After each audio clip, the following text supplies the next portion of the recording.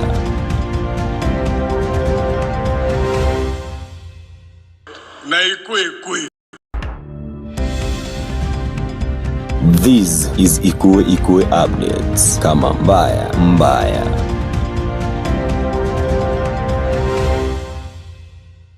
Na Ikue. This is Ikue Updates. Kama mbaya mbaya.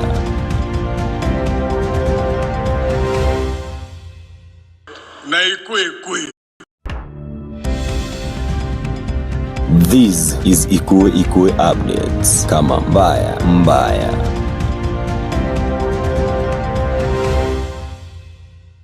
Na Ikue. This is Ikue Updates. Kama mbaya mbaya.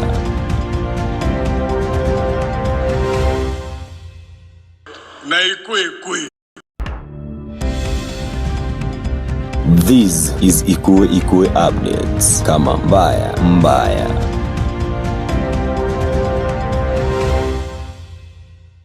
Na Ikue. This is Ikue Updates. Kama mbaya mbaya.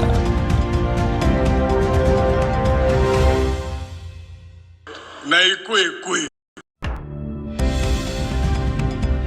This is Ikue Updates. Kama mbaya mbaya.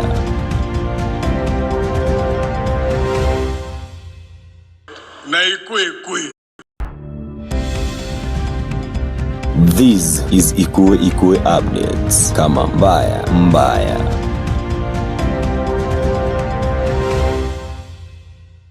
Na Ikue. This is Ikue Updates. Kama mbaya mbaya.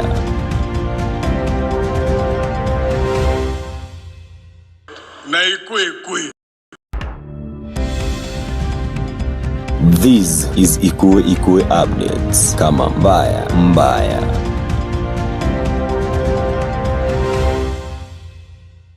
Na Ikue.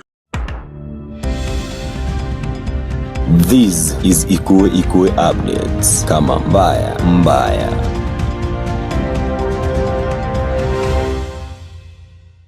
Na Ikue. This is Ikue Updates. Kama mbaya mbaya.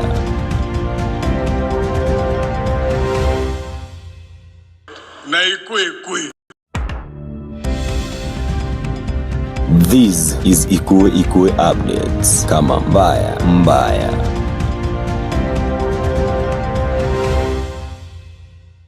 Na Ikue. This is Ikue Updates. Kama mbaya mbaya.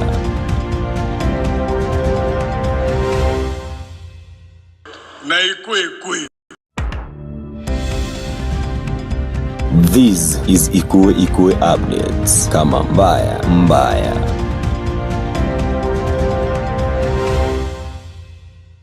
Na Ikue. This is Ikue Updates. Kama mbaya mbaya.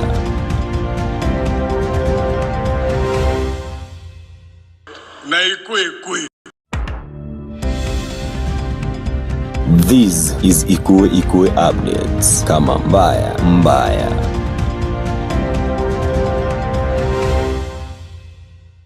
Na Ikue.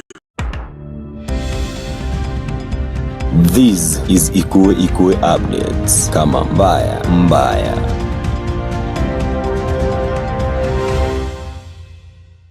Na Ikue.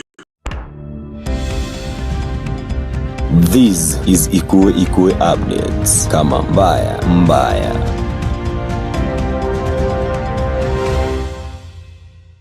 Na Ikue. This is Ikue Updates. Kama mbaya mbaya.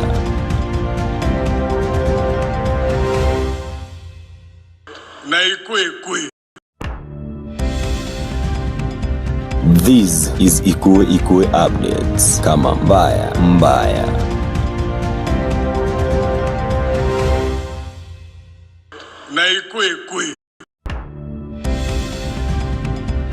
This is Ikue Updates. Kama mbaya mbaya.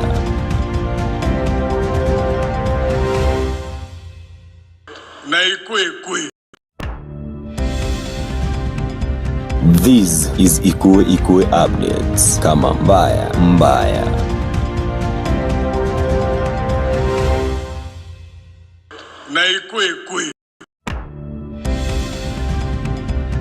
This is Ikue Updates. Kama mbaya mbaya.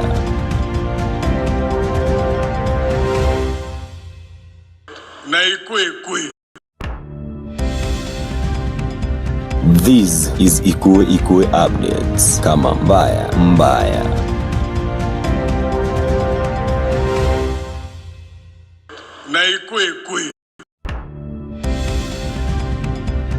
This is Ikue Updates. Kama mbaya mbaya.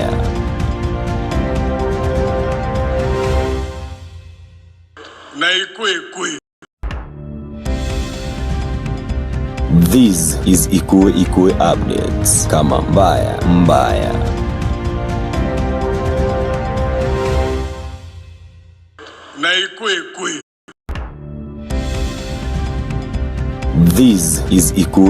Updates. Kama mbaya mbaya.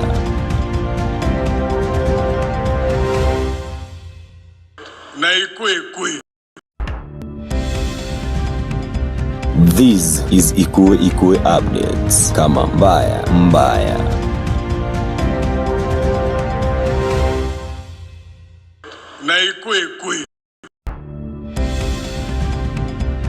This is Ikue Updates. Kama mbaya mbaya.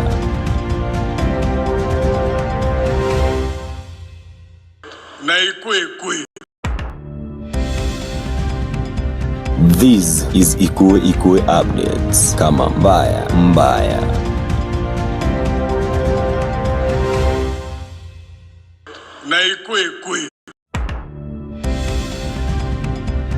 This is Ikue Updates. Kama mbaya mbaya.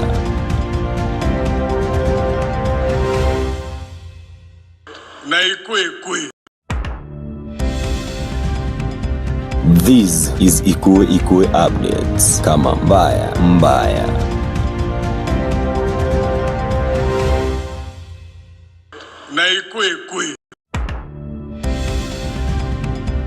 This is Ikue Updates. Kama mbaya mbaya.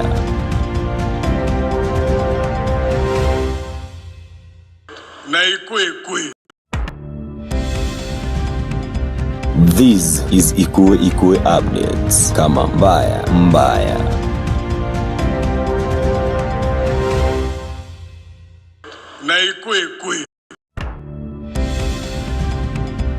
This is Ikue Updates. Kama mbaya mbaya. This is Ikue Updates. Kama mbaya mbaya.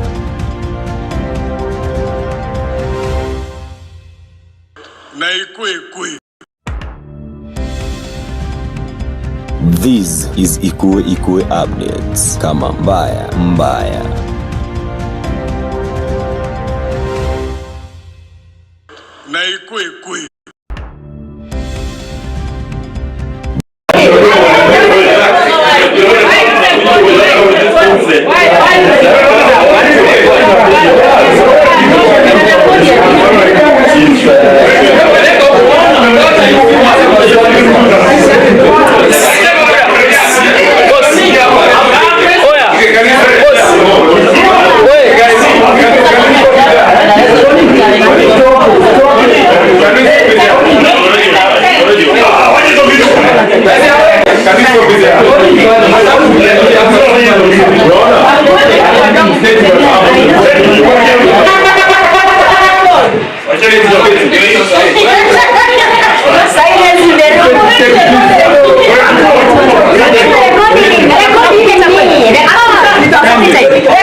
we're just about to start the second and final session of today. Now, I hope you will friendly fire. Because tena msitoke hapa tena mkutana hapo mwanze kushikana mashati. Remember to switch off our live stream. We are still live. Yes. Okay, we'll slow it, captured. So, and I told you guys from the onset that whatever you do here, you never know who's watching. Including what one in the food of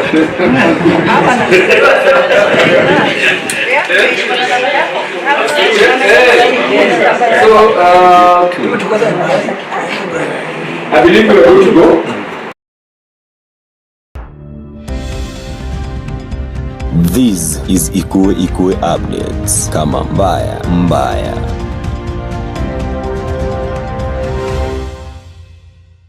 Na ikwe.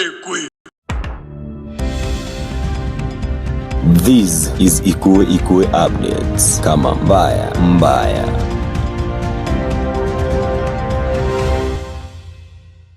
Na ikwe. This is Ikue Updates. Kama mbaya mbaya.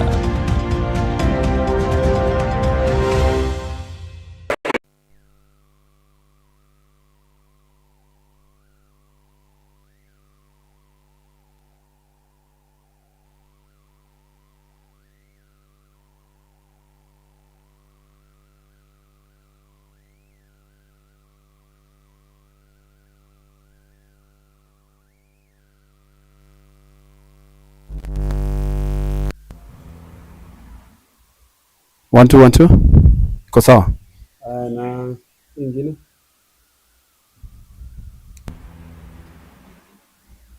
One, two. Safi.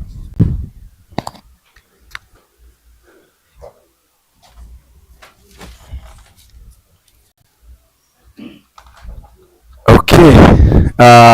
Thank you very much, ladies and gentlemen.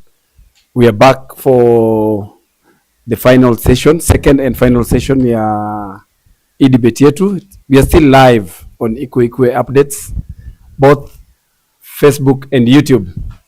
Na so far our first session ilikuwa mzuri, although nime receive some concerns that borders on matters discipline and how we just need to moderate this debate. I believe that on our side we have tried. Wakati mwingine unajua siwezi jua mwenye atakuja kupiga mwingine ngumi ni mgani. I will not know. But we have tried to lay the ground rules. We hope that you stick to them. Zinatusaidia hata zinawasaidia nyinyi wenyewe. So Daktari, I believe that this session tutaifanya ikuwe ni session ya aspirants. If you have any question you would like to ask any other your competitor, you will have that opportunity in a short while. But there's been a burning question yenye imeleta shida hapa, naona karibu tufunge mkutano. There was something that my brother said, my brother Pius. I wish maybe he clarifies on matters death ya walimu. Sema something on suicide na was it drugs, something like that. So maybe you can just clarify on that. The figures. And the figures, yes. Thank you, Edward. I will still explain this thing of it's a complicated case of alcoholism, gambling, financial stress, and its effect on teachers. And I will a little bit go back to 2021 when we came into office. And in 2021, we recorded almost an average of 5 suicide cases across the county and 14 deaths. These 14 deaths were mainly affecting male teachers. Of course, when I say male teachers, I don't want to run into deaths of female teachers. What is actually ailing female teachers mainly is breast cancer. And that one is not work related. But the 14 males who died in 2021, out of natural causes attributed to alcoholism, gambling, and financial stress, it happened in this county. And about 5 suicides on top of the 14 natural. No female teachers committed suicide. The numbers have kept soaring. And literally like this year, in first term, we were recording an average of 3 to 6 deaths of teachers. And even as BEC, we will be overwhelmed. Where do you attend and where not to attend? For lady teachers, I am sorry, it is cancer that is mainly affecting you. That one is beyond KUPPET. But for the male teachers, this thing of alcoholism is a really danger to the profession. And at one time in an emotional funeral, I even don't know why, the area chief and the assistant chief came to that funeral. Yet a very young male teacher took Changa until he died in a schoolhouse. So this thing is a big menace. And the greatest challenge I received last week on behalf of the executive secretary was when one BOM chairman, our professor, asked me, do you involve psycho counselors? Because even us, we are not trained counselors. We are not trained lawyers, or, we seek elections and our friends give us elections and we have limitations. And I reported that the gender desk, gender secretaries over there is almost overwhelmed. We had to nominate a few among our BGC to assist her reach out to these colleagues. But still, the menace is big. I want to challenge. Do you still stand by the figures you mentioned earlier? Yes, I said for suicide. No, that was what did you say? screwed by the chairman to create a political intonation, which is not good. So I what said figures did you say? 37 died out of natural causes, and 7 this year have committed suicide. 3 from junior school, 4 from senior school. And when I said I want you to believe the statistics, because an absentee official for the last 3 years does not even know what's happening in the office. That is why I have the figures, and I'm taking the challenge from Daktari that should Maybe, we Chair, win what I would elections- say, let's not go that direction. It's okay. We want to be very decent. We want to be nice, because at the end of the day, either your team or his team will win. Yeah. And we must remain teachers, because there's nothing else we will do. We will not resign and go and sell mitumbas by virtue that we didn't have a vote. So let it just be, it's a competition of brothers. One with the best ideas will be given a chance to do it. Because even me, I would want to ask you, I support many counties. You follow my pages, you'll find I'm in Kabianga, I'm where. But for the years I've been in Kibabii, very little engagement with KUPPET, yet we support teachers. Sometimes we could do even, because they are colleagues, we are not even interested with about money, but just coming to give them tips on mental health, like the issue of gambling. So you as a team, actually, what have you done? Because when you are recording deaths from 2021, they are continuing. Yeah. My worry is that these are not numbers. This could be the only breadwinner in that family. Yeah. Na anazikwa hivi, wazazi wanakuwa into depression, we bury many people. So really, as an office, because at this time, now, whether there's one who is absent or not, but all of you have been in office. Yeah. Do we acknowledge we have failed the teachers in supporting them, especially matters education empowerment? Allow me finish the other point. I was saying something, I take your challenge. And the challenge I was given last week by BOM chairman, that going forward, because we are now in electioneering mode, I want to believe I'm going to win alongside the executive secretary. We will make a deliberate effort to acquire professional counselors, mentors, and health experts. Because now this thing is beyond just a teacher winning elections and saying you are an assistant secretary, so you take it. It is bigger than what we imagine, and we are going to implement it. And should we not make it, other aspirants are here. They are listening to my call because I am in office. Should you go there, kindly hire professionals, because it is a bigger challenge than just winning elections. Otherwise, my simple question would be, now I'm just talking as a teacher also.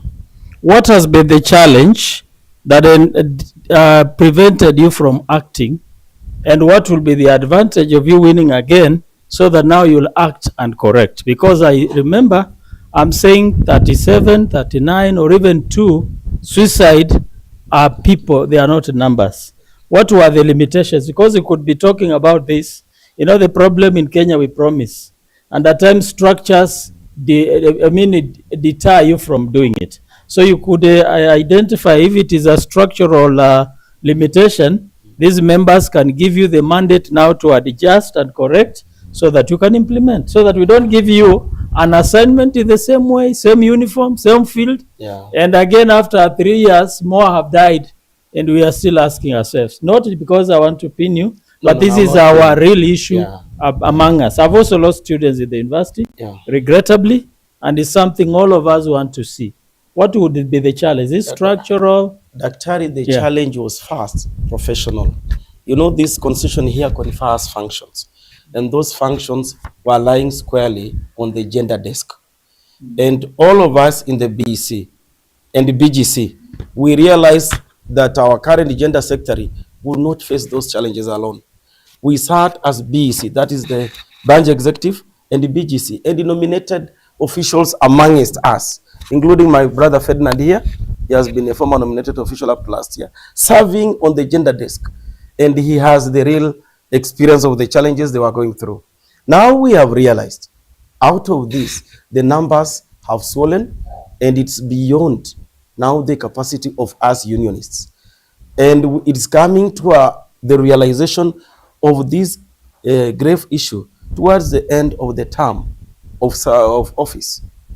That is why, out of experience, I am promising that we will no longer again walk this journey alone as elected officials. We must now bring on board the people who are trained experts in this field. Because as a branch, we get enough money from the national office. And it's about BEC sitting under direction from the leadership, and we allocate resources towards that side. I'll be happy, should I win, to work with you and a big team from Kibabi to save our teachers, because I am also a candidate to the same challenge. We suffer financial stress because of the low salaries we get. So the best decision I make is the decision for every teacher, including myself. My 3 sons are your students at Kibabi University. They are teacher trainees.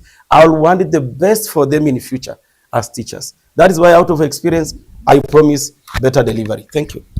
So I think we are grateful that we put to rest the fact about numbers.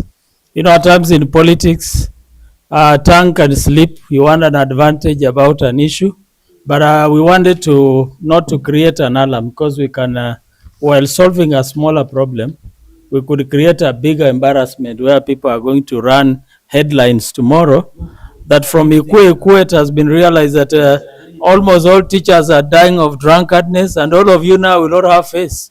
People will start calling, nyinyi watu mnafanya nini? Mnalewa tu. So we wanted to straighten that, because it is on media, so that all of us can know what is going on. But importantly, also there are many trained teachers who are doing counseling, psychology, guiding and counseling. So I think our university can play a role of bringing them together. We also empower them. There is what we call peer coaching.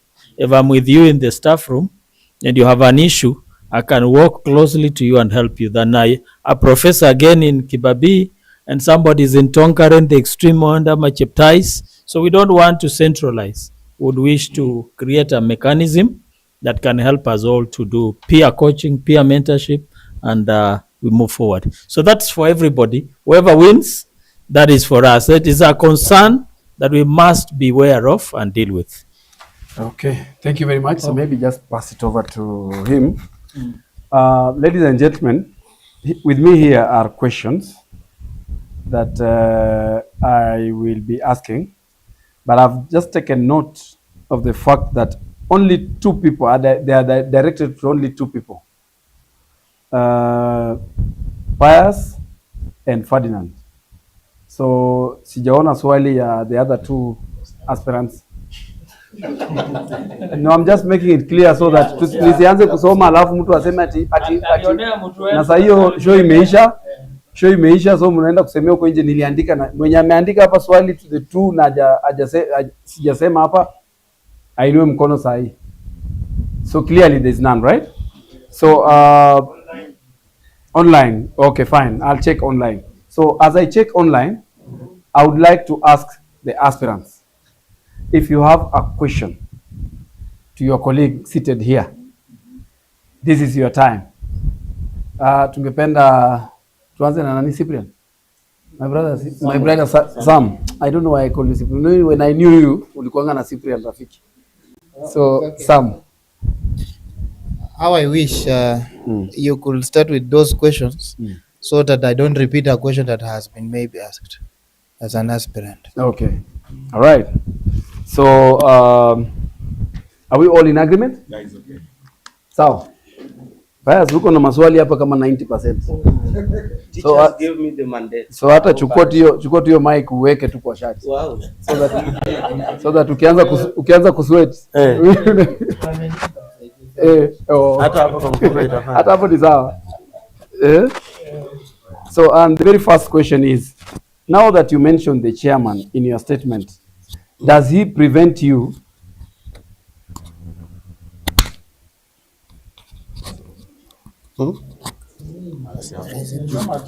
Thank you. It's okay. Okay. All right. Sound? Hello? Is it okay? Weka hapo kwa kola. There. Now that you assist me. Lakini ningeshika tu. Yes.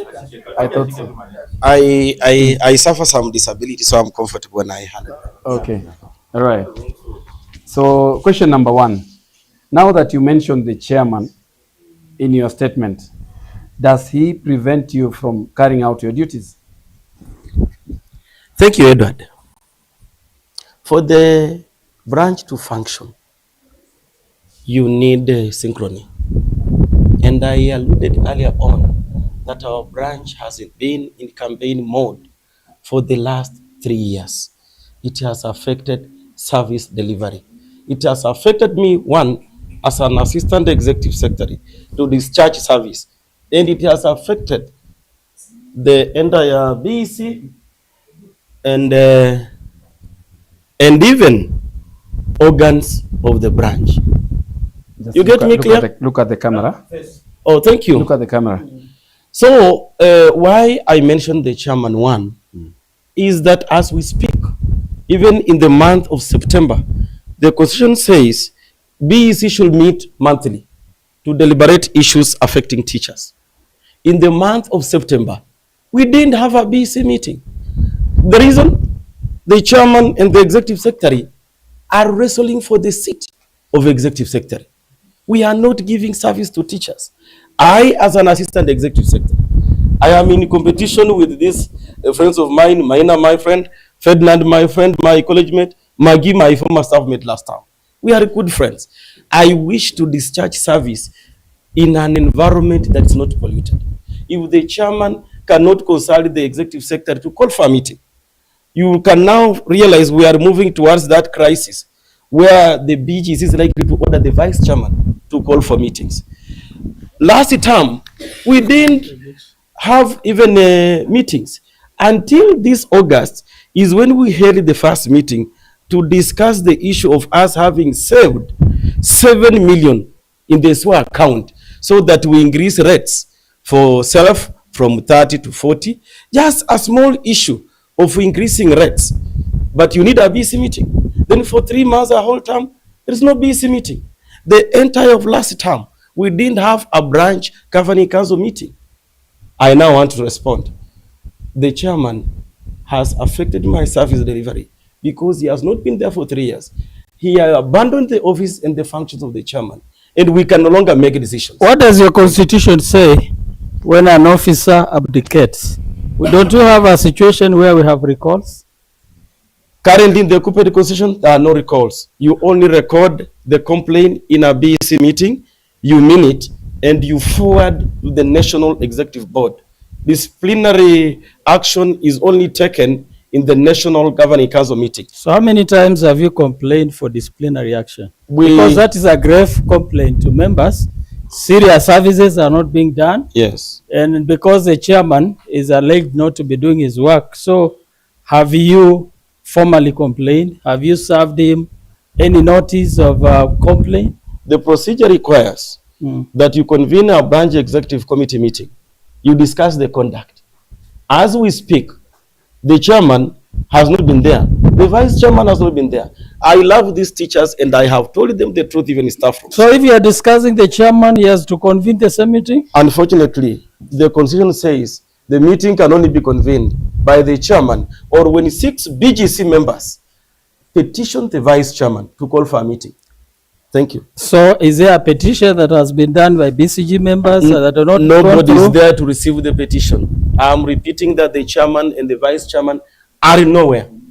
Supposing the chairman becomes a secretary general, will you mend the fences and work? Because it's like we want to solve a problem using the same mind that created it. Thank you. Should the chairman win the seat of executive secretary, Yeah. and I win the seat of the assistant executive secretary, again, the first councillor is the constitution. It confers functions, and I am sure, should our differences go beyond the BEC, the chairman should either summon action against me, or I'll summon the BEC and the BGC to initiate, and the National Executive Board will come in. And again, disputes are not just about disciplinary action. There is also arbitration. And I am sure arbitration will come first before this. Why hasn't it worked now? Because members are suffering. Why should it now? At that time it will be possible and now it cannot work. The beautiful thing about now is that in the month of August, the meeting that was convened where we raised SWA rates, that meeting was convened without the information of the chairman.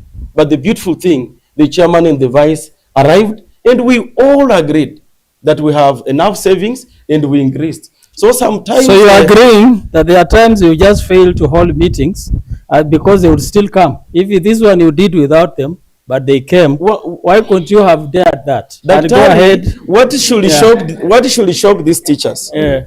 And this one should be a shock to teachers of this county. And as they make the decision, the chairman, the executive secretary, and the treasurer sometimes may not meet for over 1 month and may fail to convene meetings to deliberate union business.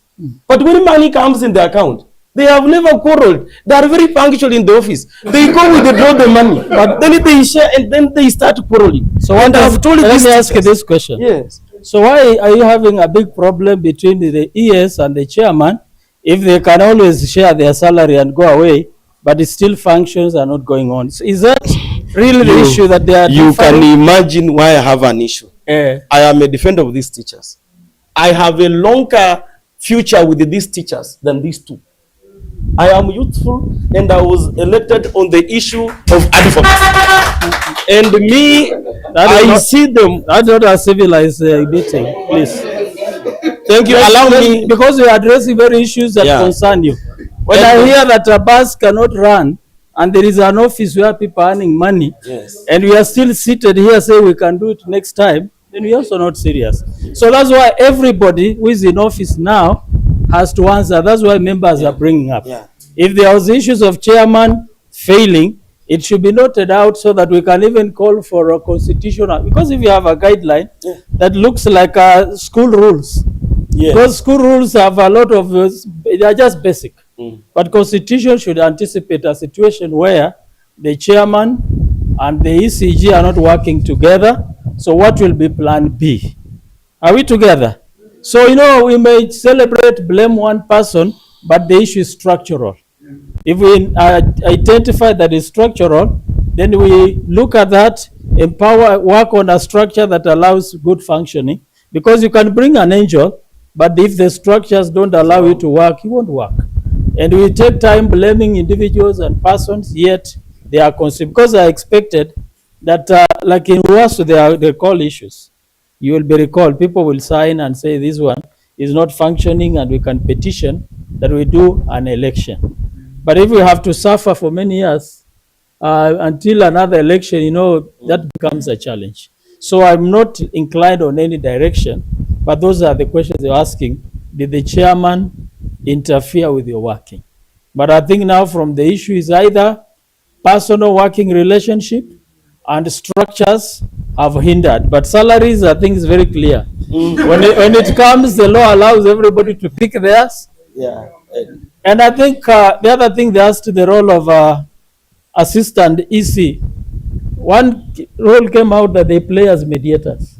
But No, in this case, that is not a role in the constitution. I'm saying now with the spirit of maintaining. Actually, Daktari, if allow me to say this, I'm a senior teacher in our school. Maybe the principal and the deputy are not very in good books, but I am a neutral party between them.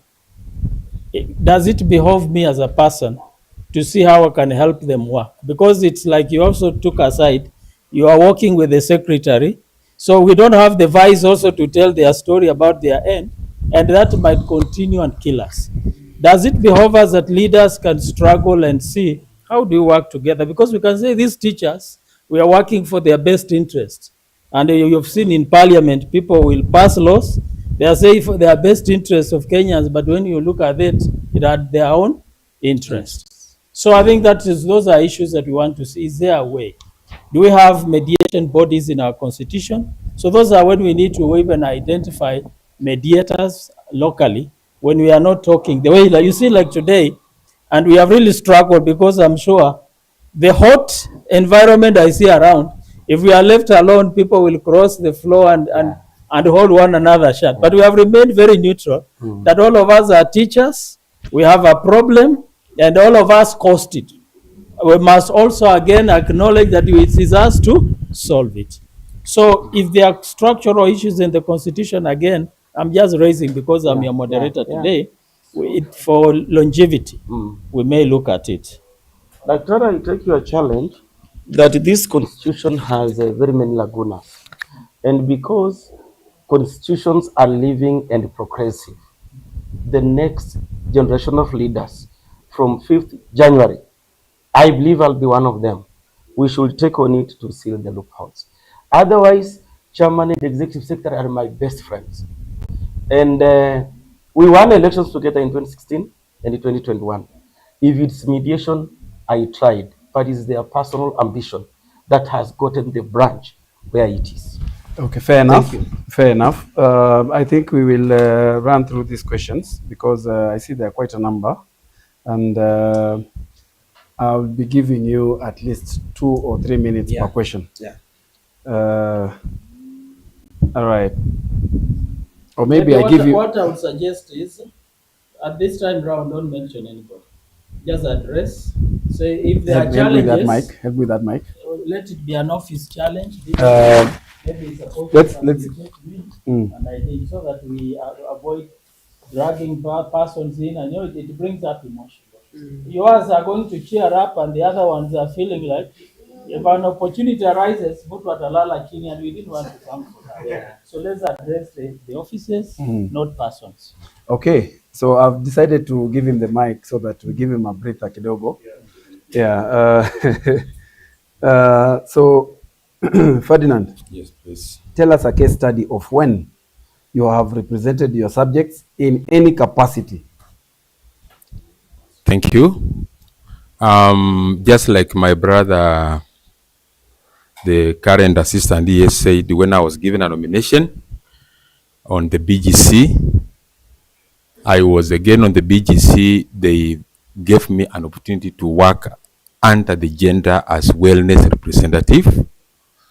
Good enough. I also worked with the Vice Treasurer, Madam Jeshari, Pastor Salim, and others. And we did some good work. Number 2, while on the BGC, because I hail from Kimaiti sub-county, there are issues that came up to do with some aggression by the employer, especially there's an occasion where our teachers were being posted for next supervision. And the posting was done in a manner that was very punitive to the teachers because we understand the financial predicament of our teachers. I remember I took it upon myself as a BGC representative of Kimaiti, went to the sub-county TSC and lobbied strongly, and we were able to change the posting so that teachers could report to the nearest centers for supervision of NEC. I've also served as a game secretary, and back there I have been also advocating for fair handling of our games teachers. Up to the time a few other issues came up, I had already brought on board a program where our teachers who come for games are fed by the hosting schools to save on their so-called lunch allowance. And I've also at school level, there are times I have stood in the gap to advocate for teachers who may be suffering certain challenges that the administration is not aware. So could be, that's just but to mention a few. Okay, thank you very much. So back to you now. There were some questions here, a set of questions that I think are. Could you please clarify this? You said something. Maybe let me ask him a question so it doesn't look like I'm asking too many. Mm. There was that element of a school feeding teachers who come. Is it by support from the union or just the food that children are eating? You know, at times you can be given food, yes, just to hold the stomach, but it may not be a meal befitting a teacher. So is there a system where you said maybe you supplement the meat? Kama walikuwa na mbili mnaleta tano so that teachers eat something fair. Ama shule wape tu whatever the children were eating or the school. At least you are saving yao. Again, so that is a structural. Thank you, Dr. I think because of your question, I will endeavor to be a bit more specific, because I understand also we are on air and whatever we say must be valid and accurate. So far in committee, I had lobbied with 3 principles, namely that of St. Gizito Mayanja, and being also the treasurer of games, I was able to leverage the challenges our games teachers were passing through and the coaches. He started the program, made special meals on behalf of the teachers. Then I went further to Netima, the current principal who is in Kisuluni. And I think that one exceeded expectation because he prepared cuckoos for the teachers. And also I went further to the current principal of Mianga, and also she bought the idea, because I realized that when we do that and we approach our games as a family where our teachers are not, you know, some of the schools in community do not have enough capitation. And sometimes teachers are given as low as 500 shillings, including transport and lunch included. So to address it, I had to look for the most, you know, the venues that we normally hold our games. Then I looked at the financial stability of those schools and we agreed. Thank you. That was just through lobbying by the schools hosting. Thank you. So do we consider that maybe in the future, if you are given a chance, you now make it as a policy issue, that from the union you can set up apart some money to supplement the sports, where teachers can be given just maybe meals to have them eat some fair meals, because that's goodwill from principals. If they also refuse, there's nowhere you will take them. So maybe now going forward, that's why we are saying structural adjustments and policy. We could see, is there a vote head we can force for sports so that we'll be majorly supplementing the food, and teachers maybe are given transport so that it becomes uniform, and you also don't become discriminative, that by virtue that we can't feed them, then they cannot bring the sports to us. You see, that can limit that, but that now just thinking for the future. Right. I have something, just what you have said about what that is being. Okay, it is his time. It is his time, kindly. So I think let him just respond. Thank you, Edu, for defending me. I want to also just, I know it could be what my brother wants to say, because I've been also at the county and I know what happens. There's a program that from the union that begins at the county level. But you see what I'm speaking about is about my sub-county levels, all beginning from the wards, zonals, and sub-county finals. Thank you. Thank you. Asante sana. So over to you. Thank you, Edward. Do I just finish off and congratulate him? Because Maybe just take 2 minutes, please. yeah, 1 minute. 1 minute. The union is not even giving sports alone. Even a drama from county, region, wakienda, science and engineering, sports, we follow them and we supplement their dinner. Thank you. Thank you. Pius, you said something on. Sorry, I thought I had it here. Right, that's fine. Yeah, let me just say. So, you said something on BGC and SWA members that they are the ones who are supposed to be selected in the AGM. Yes. Is that so? Yes. Then the question is, how do you do it? Because there are allegations that you post names at midnight. Yeah, I have heard them. Yes. I have read about them. Yeah. But I'm a very candid man.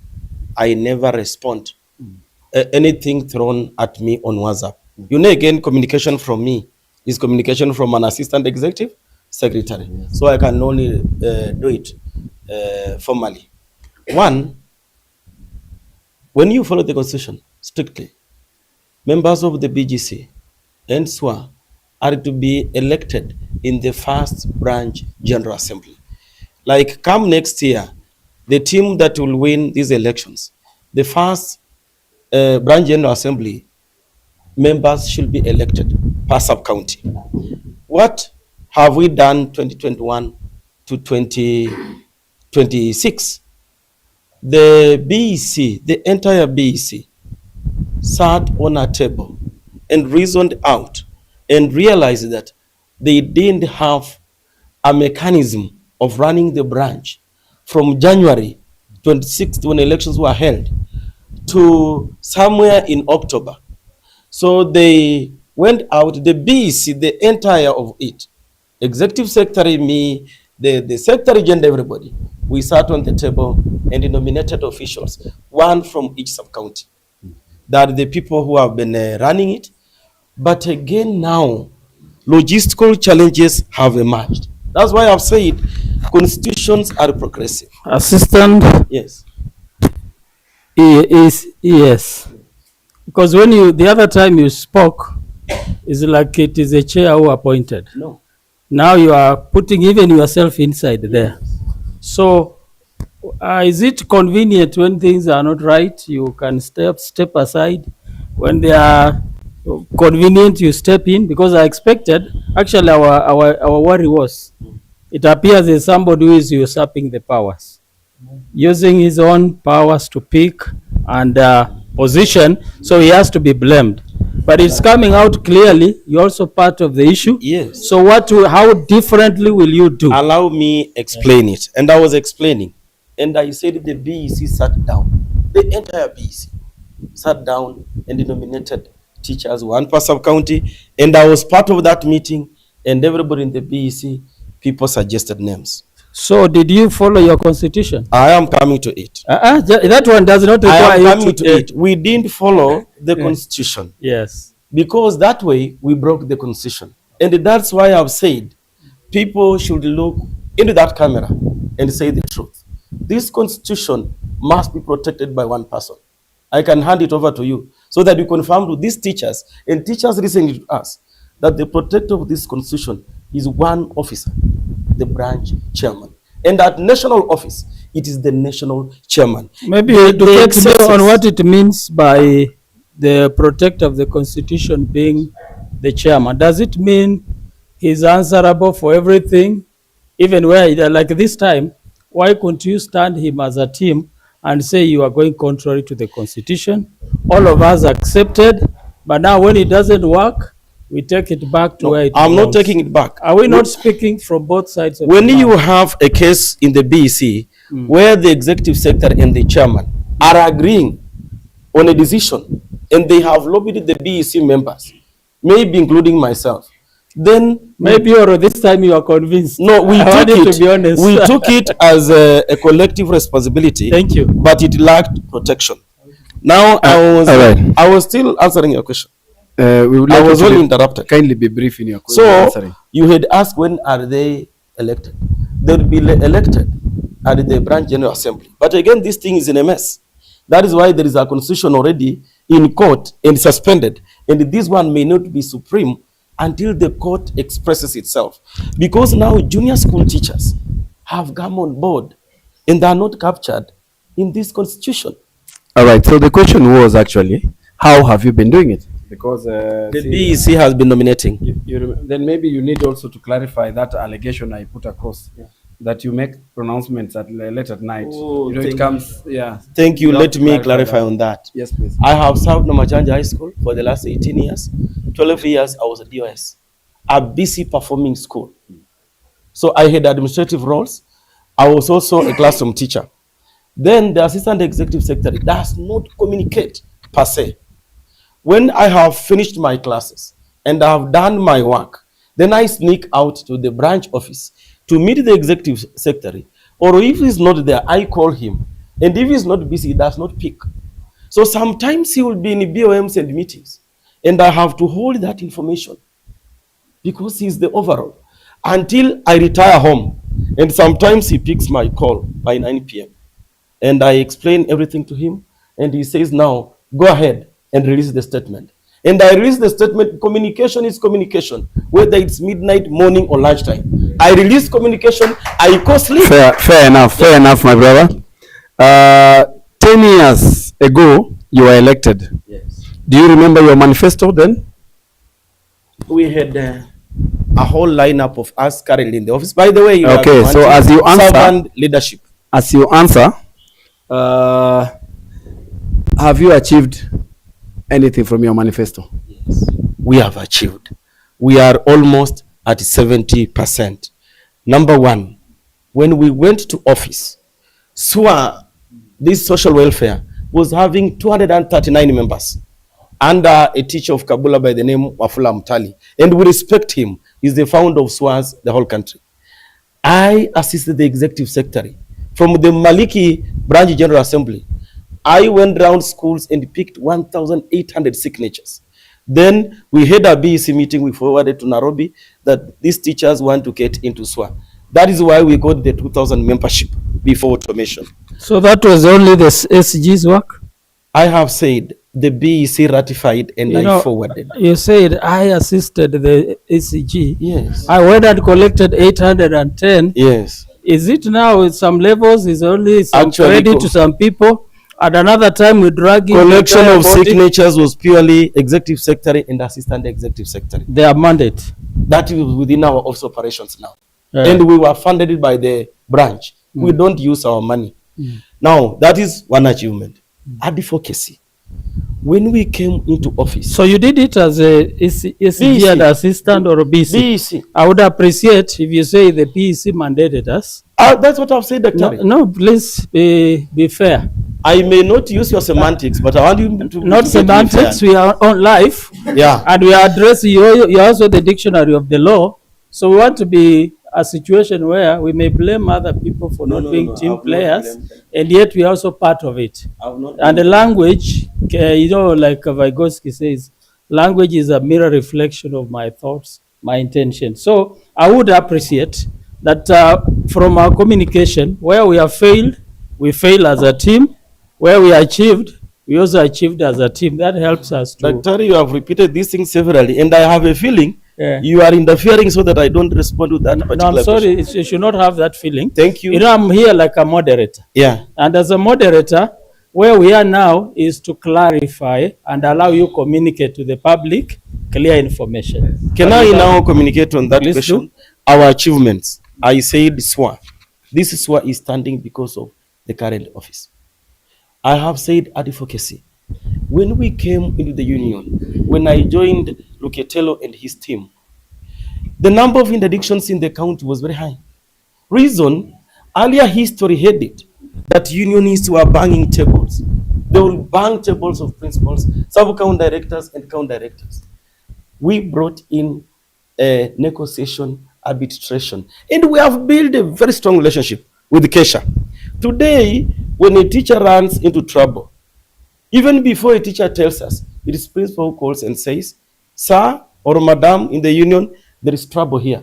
That is how we have reduced teacher, administrative, and employer conflicts. When we came in, into this office, advocacy on salaries and remuneration was low. We have upped the game. We have been so focal, and I want to say particularly me, everybody in the BEC will appreciate my coming. And the national chairman fears me when he sees me, he says, the fireman from Bungoma. Actually, earlier you used the word terrorize. Yeah. And now you have used the word fiery, fire. No mercy, no mercy. So which is which? Which is which, my brother? So I have been so hard on the national office and this thing of teacher issue and salaries. Nimewasukuma mpaka nikiinua mkono wanasema waje mtu wa Bungoma aongee ili mkutano iendelee. And that is why we are getting this increments. I'm not the one per se pushing, but my voice is always loud. Kindly conclude point for And I wanted to fill the last one. Yes, please. When I was elected in 2016, this KUPPET Bungoma branch had a membership of 300 teachers who are validating online and were not validating. As the BEC, we moved round, and it was no longer the yellow forms. It was ensuring that a teacher validates online, buy bundles, and they validate until we got a membership of 2,000. Lastly, we didn't want teachers with the small issues like show cause letter I respond to travel all the way from Tongaren, Mount Elgon, Cheptais, coming to Bungoma. We embraced technology and created WhatsApp walls, where today as I'm here, when I retire back the house, any teacher having a show cause letter or a problem will just come into my inbox. I respond, I forward the letter, and they present it to the principal or the director. We embraced technology. And lastly, Edward, this thing again of embracing technology has increased our service delivery. And that's why I'm saying, God willing, kwa uwezo wake, next year, we KUPPET and the team that goes into office should push decentralization of KUPPET to sub-county offices. The number is now too big for 10 or 14, who may be cleared, we don't know, to serve. KUPPET has come of age, it has the numbers, let us decentralize. And I'm going to be the voice that is going to push out the national office, because you realize, again, to catch the eye of the national chairman, they need the faces they know are hardened. That's when they say, what is it Bungoma? And you say it. Otherwise, walimu wa Bungoma wakianza kupatisha saizi na sekretari ambaye hata kitambo miaka 4 isha hawamjui. Thank you, my brother. During the AGM, the bus was not a complaint with the compliant, sorry, with the NTSA regulations. Yet you ferried teachers to Bungoma. So, do you really care about teachers? I want to take that thing of the bus. And in that thing of the bus, I want to do away with the lies surrounding the bus. The bus has not been under the management of the executive secretary whom I assist. The BEC formed the bus committee. The bus committee was chaired by our organizing secretary, Walela Dennis, and the members were Chemosit David, the vice chairman, and our brother Wafubwa Andrew, the nominated BEC. They managed the bus, but because of the small nature of the bus, it's a 29-seater, it has been outdone on the market. They could not make profit. So it went down. Then the BEC again sat in Alnas Hotel, Dengelwa. We voted 300,000 for repair of the bus. These 3 people took the bus to Eldoret for repair. It was repaired. We voted money that they get documentation for the bus and everything. Again, secretary, you don't handle money. And I want to protect my chairman. He does not handle money. We only direct the treasurer that you will allocate this, and we vote, and the bus is in good condition. That bus has documentation. What ails politics of the bus is politics of 2026. We agreed as BEC that this bus has been there for the since 2013, 12 years. We needed to sell it. The BEC authorized the executive secretary to do valuation of the bus. Then the executive secretary assigned me. I brought in a valuer from Eldoret. he valued the bus at 1.8 million. That report is with the executive secretary Luketelo, treasurer Faith, Barasa, and me. And we sent it to the BEC. Then when it came to disposal, we discovered a challenge. And Edward, the teachers of Bungoma should thank me. The office that bought the bus is 2011 to 2016. That officer was not there.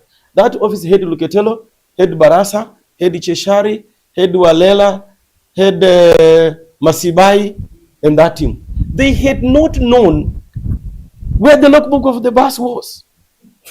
So when we came to disposal, again, you know, I'm a very able assistant secretary. I went to National Bank and told them we cleared this loan in the year 2018. Where is our logbook?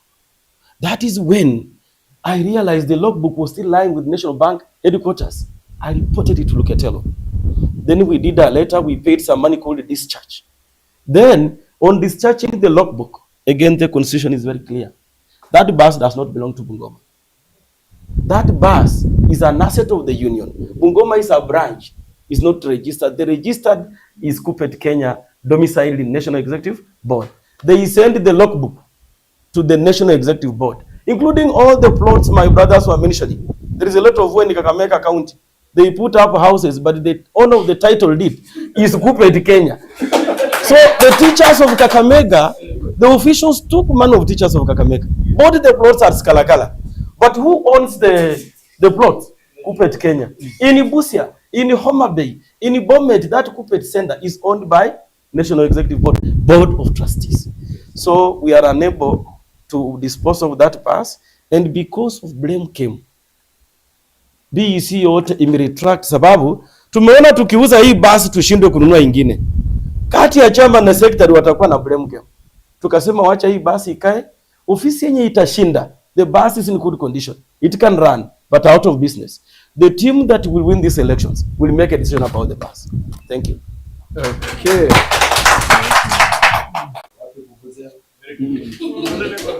So maybe now, what I think members should even be worried of, should be asking ourselves then, how do we continue to the dispensation in 21st century? Because our sister unions had policies of spending everything every month. And that's why anytime you have a strike, you cannot pay even your secretaries. And the government easily stipples you. Elsewhere, you find unions have assets as others are doing. Therefore, maybe the constructive thing is for you as the loud voice from this region is to look at what is the relationship between the branch and the trustee. Because again, with these wars at the village, people can agree and sell something and they abscond standing for any position.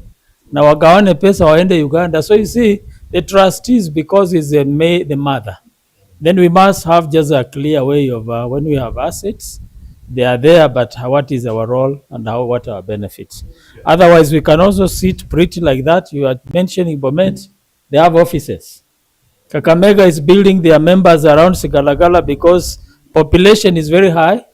They are buying plots to build houses so that people benefit. So maybe us, we also need to move aggressively. Kibabi is having opportunities, and the MTCs, we just do. But critically look at our policy so that we are protected with our property. But I think it's something clear now. Yeah. So next question. Apart from WhatsApp, how do you communicate to teachers? Thank you. KUPPET is a structured organization. Well, from the top to the branch level. The branch is the county. From the national office, they do notices. And because of technology, they no longer send hard copy notices the way they were 10, 15 years ago. Nowadays, the executive secretary issues a notice, the secretary general, he simply puts it on the email of the branch, and we print, post it strategically in our office. But because of technology, we also can reach all our teachers via WhatsApp. And we simply also download it, put it on WhatsApp. And in 1 second, all the 8,000 teachers in Bungoma County have the whole thing the way it is. So my question is, do you have any other ways of communicating? That is Or what we are ju- using currently, plus the old way of moving again from school to school, because we serve daily. We also address them daily. Okay. Thank you. What sanity do you want to bring to the NEB? NEB. You know what NEB is? Okay. When there is none at Bungoma KUPPET branch. I believe you mentioned that earlier. Bungoma branch is very sane, and had it not been for ambition, I still want to insist, we have been friends and we have worked well. Had it not been for ambition, quarrels will not be there. And what sanity do I want to bring at the National Executive Board? Until you are listening to the National... Are they quarrels or just competition of brothers? Has it degenerated that bad? There is not a competition. Of course, you know, in a political competition, sometimes you lace the facts with a little lie to take advantage of your members. Members, please. Yeah, so that we cannot move and look at it like we have reached a level where it is acrimonious. We can have very stiff competition, but I think remain brothers, so we are teachers in the same region. So do we call it, is it so bad that way, or is a competition? Because the danger I'm seeing, we can still carry forward that team wins, but another one continues just opposing them, and we don't have development. And we members may cheer ourselves to distraction, because if they will lack the mandate to work well, you'll find that many years go and we are not doing anything, and others are growing. So do we want to look at it as a competition that could be very stiff, but we have purpose to ensure that we remain one? That a winner will congratulate the loser, and the loser will also appreciate and support the other. So we move on. Daktari, that is the ideal state, and I'll wish that it was like that for teachers of Bungoma. When when the alligator comes telling you mother crocodile is sick deep in the waters, and you are out there, believe it, because it's coming from the waters. It is not competition. It is quarrels, it's fights. And I've even witnessed fights in the office. Thank you. Let's do the next question. The JSS teachers are worried that the branch is not representing them as their secondary school counterparts. There's a case study here. It's a push for JSS. The union has times without number stayed back waiting until when it is boiling up and things look like they are working is when they join the push. As the incumbent, would he advise JSS to form their union because of under representation, or what will he advise? Thank you, Edward. That is an area I love addressing, because I have addressed plenary, please. And I wish to address it even up to the National Executive Board. You know, JSS came on board, PNP, 3 years ago, and they are just converting to permanent. JSS, I would advise that they don't form their own union, because first, junior school teachers have the same qualifications like senior school teachers. So our challenges are number one, career progression. We ought to understand when JSS move from C3 to C4, what will be their title? And from C4 to C5, what will they be? That big war, they cannot win it on their own. They need the support of senior school teachers and the union. Number two, we are not just pushing for autonomy. We also want to have a common transfer platform where teachers in junior school can transit to senior school, and senior school can go back to junior school. Because by December, we will all have undergone retooling. We are one and the same. There is the issue of administration in junior school. The HOI, they call them the HOI, head of institution, are in C4, C5, and D1. Within the next 5 years from now, our junior school teachers will be in job group C4 and C5. Will they be called deputy head of an institution, or they are going to do away with those HOIs? And the war is big. That is why 3 weeks ago, we were invited at State House. And I want to tell teachers of Bungoma, we went to State House, not because we went to eat. We have long discovered that unless you sit with those on the decision-making table, the people you represent will have nothing on their own. So we went there because we had a memorandum with the president. And the junior school teachers witnessed to national television that when the Secretary General touched on the issue of domiciling junior in primary, capture, those are HOIs, heads of institutions, and NAT shouted themselves silly and could not want the president to listen to the Secretary General. He stopped. But from there, the commander gave us an order. Can you start sub-county demos? We have not waited for a crisis. We have been in the crisis. We had the crisis in State House, and we are the one people organizing all the demos all over the country. And I can tell you, JS, you are not on your own. KUPPET is with you, and we are going to walk this journey together. We are going to win this war. Because you are as qualified as me. Why should you sit under the tree? Why should you be denied tea? And why should your career progression not be clear the way a senior school is? I am telling you, this war is going to be elevated by leaders like me to the national office, to the ministry, and to the TSC. We are aware of the plight you go through. For now, we can't say we are sympathizing. We promise to put up a spirited war. And one of the best wars is coming at the ADC. And Daktari, we have invited the minister and the president to our ADC, where he can listen to us, and the junior school teachers will be there, 10 per sub-county, the whole country, so that the president can listen to them without NAT and capture shouting at them. You will no longer be silenced. Thank you. Maybe the question would be, where did the rain start beating us? Because it's only in Kenya where you find a secondary school is in a primary school and everything is okay. Have you ever wondered that? That we are calling it junior secondary school. It is a domicile somewhere where it's not supposed to be, and is successfully taken from the mother. Now the mother is just crying helplessly. Where did it begin? Raining on us? Because at that time there was classes that were lying empty in the secondary schools. But then what happened to KUPPET, that they slept on the job until, because I know of course there were political interests where tenders were there to build classes, so they wouldn't want to lose those billions, said the classes be built, so let them remain here. But I think the real thing I want to ask is this: how many teachers of JSS are there in this county roughly?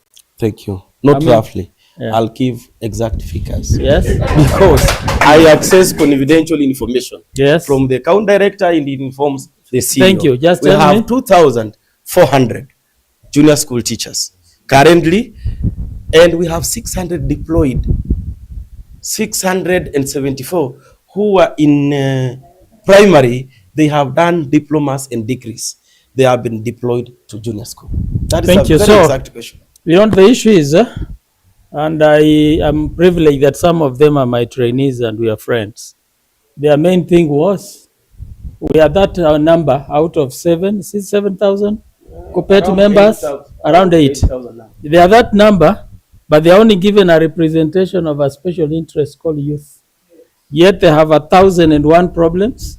Even if you force HOEs to give them food, there's no food in primary free. Actually, teachers literally contribute their own food. So they are not being denied food, is not even there. There's no tea. So what will be the long-lasting solution that we can address? Thank you. And this one, Daktari, I want to remove the misconception you have. I want plenary to listen so that we demystify this.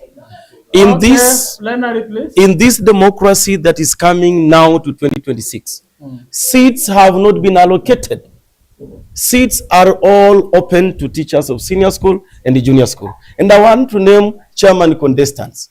So far, we have Kisindai Siku in Serende Junior School. He has just been somewhere here. He's contesting for the branch chairmanship. Then we have Munyasia. But he said he did that because he approached both camps and they were telling them we already have a team. That one I don't want to go to it because I talked to all members of these teams. And I'm also sharing, you know, there's a blind self. Yeah, and before he left. That there's something at the back you may not see. No. And somebody else can help you. And I want to tell you, Daktari, Yeah. Kisindai does not need a team. Let me tell you, there's something dangerous I not wish to discuss. That if Kisindai campaigned thoroughly in junior school teachers and campaigned serious in senior school teachers, he's unbeatable in this contest. I want to tell you, nobody has allocated a seat. Even this seat of assistant gender 3 youth below 35, nobody has said it should be teachers from junior school. Maybe teachers from senior school have just kept off. Assistant gender 1. My sister here is running. She's in Mungeti, my good friend. Although in my lineup, I have a teacher of junior school. Even the seat of assistant executive secretary. I'm only saying, madam, thank you for representing ladies. Nobody has seated, including executive secretary. And to demystify it, I love my senior. I supported him in 2011. He's my good friend. He lost. He knows that. Wabolinga is coming as a very strong force and a representative of the constitution that we are holding. Maybe as I finish, we may talk a lot. Yeah, thank you. But there is a mama, and I want to say the truth. You know, I work with young people almost 90% of my time. The reality is that we are having a generational change, whether we like it or not. Yeah. It is either we accept to give them also a share, or they will take it. Because they are feeling like these are all unions are anchored on very old people with old ideas. The 19th century ideas to solve 21st century ideas, and they don't listen to anybody. Yeah. So how flexible are we as leadership that we are listening to the young people? To the young people. Skizeni, how flexible are we to appreciate the fact that in Kenya today, at 35 years, like as it is in Burkina Faso, can make a country industrialize without being 80 years of repeating the same things, the same mistakes. That is where we are. Daktari democracy, I saw a headline the other day that Gen Zs could stand the whole country, but they are not registering as voters. That is for politics. For the union, KUPPET, I want to appreciate, is very progressive. Even in opening up those seats, they were giving a chance to everybody. And Daktari, I want to tell you today, I am an experienced hands at this politics. If teachers of senior secondary schools will not embrace teachers of junior school, teachers of junior school don't have to form another union. They will take away this KUPPET because come next year, senior school has 3 classes, junior school has 3 classes. And a conversation must be held, and we agree. And I can assure you. And supposing the worst happens that they decide to form theirs, what do you lose and what do you gain? The thing is, if they are standing for change, why form? Just take over this one. And I want to assure the junior school teachers, I am youthful, and I came in 10 years ago, I've gained experience. I am going to navigate this work between us and you, and it will be 50-50. But I also want to tell you, people baptizing themselves team change. After serving for 3 terms, you removed Wabolinga in 2011 as a team. Today you baptize yourself team change. Which change do you want to bring?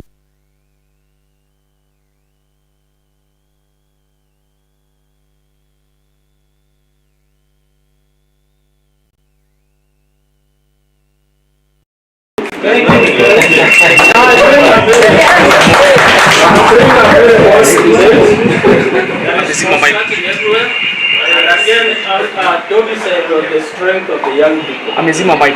They are wondering, we are saying we are Mic is off. leaders. Mic is off.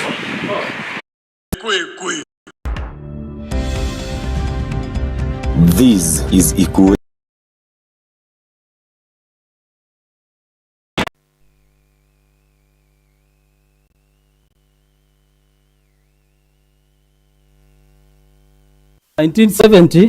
To solve the 21st century problems. How are we sure then that we are ready for a paradigm shift in doing things, using technology, walking into the future.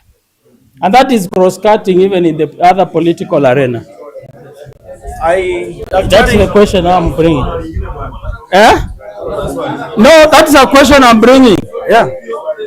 I'm raising with him. Yeah. That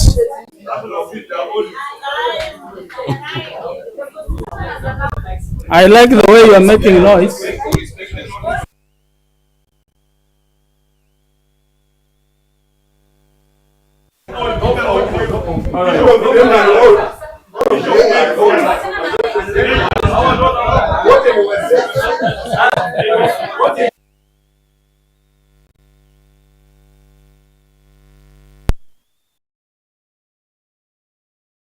The moderator.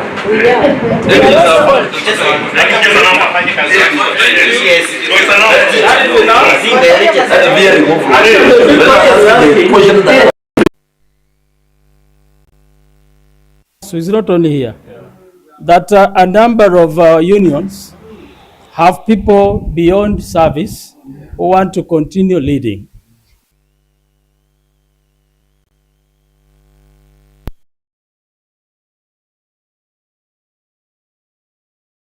They are coming up, but wants to be in the office.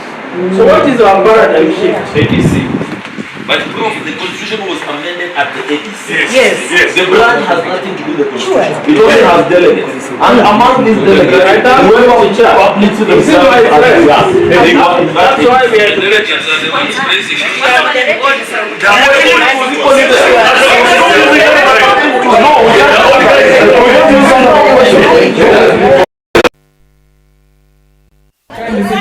Okay, silence please. Can we conclude? We're going to the last session where we want to ask him to talk. Thank you. So kindly silence.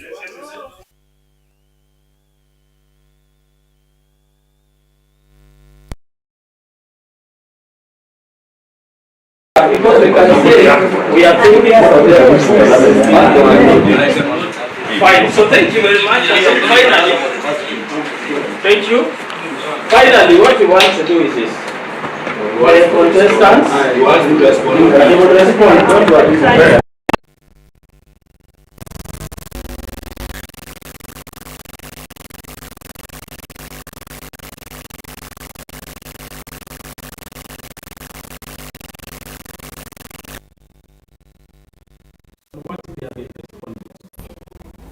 But as we realize, that is where we are. That there is a change, a generational change.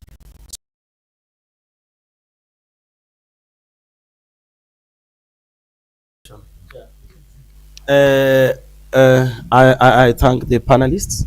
I have a question to my brother Ferdinand. I only wish him to respond. That he has been the secretary sports, Kimaiti sub-county. For the last year, served for the last 2 years. In 2023, Kimaiti teams came to quarrel at the county level. Reason, poor decisions had been made at the sub-county. 2024, 25 this year, the same things happened. Games in Kimaiti were mismanaged. Arbitration cases were called. And shockingly, my brother is the first sector of sports for a sub-county to be suspended by the Ministry of Education. As we talk, he's expelled. He failed to deliver service. Can he assure teachers of Bungoma County? Because Kimaiti is just here. And I'm saying about things we are all aware of. Can he assure teachers of Bungoma County that having failed as a sector of sports, and Kesha sent him away, the ministry sent him away, he can now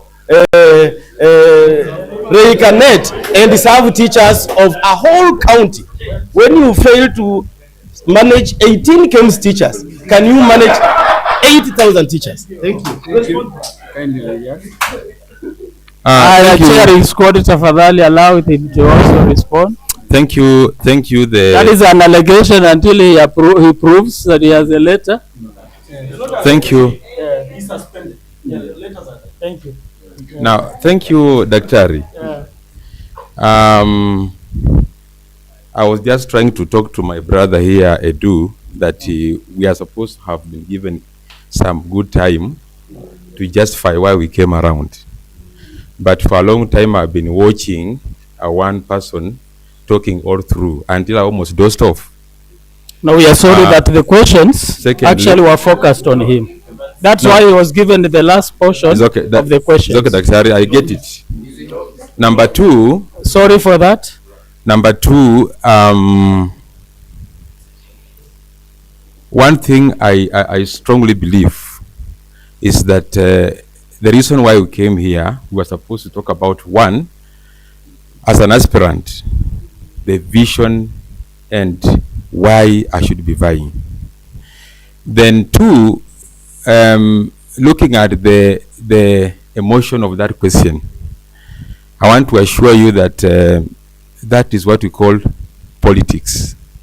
Because one thing I'm sure is that even the speaker of the same has no documentary evidence to the allegation. As we are speaking, I want to inform you that I want to refer you to the Constitution of Games. Kimaeti, for the as young as it is, has taken teams up to nationals. And that means that the secretary is performing. Number two, as a secretary, I already gave some few examples of the plans we had. Allow him to speak, please.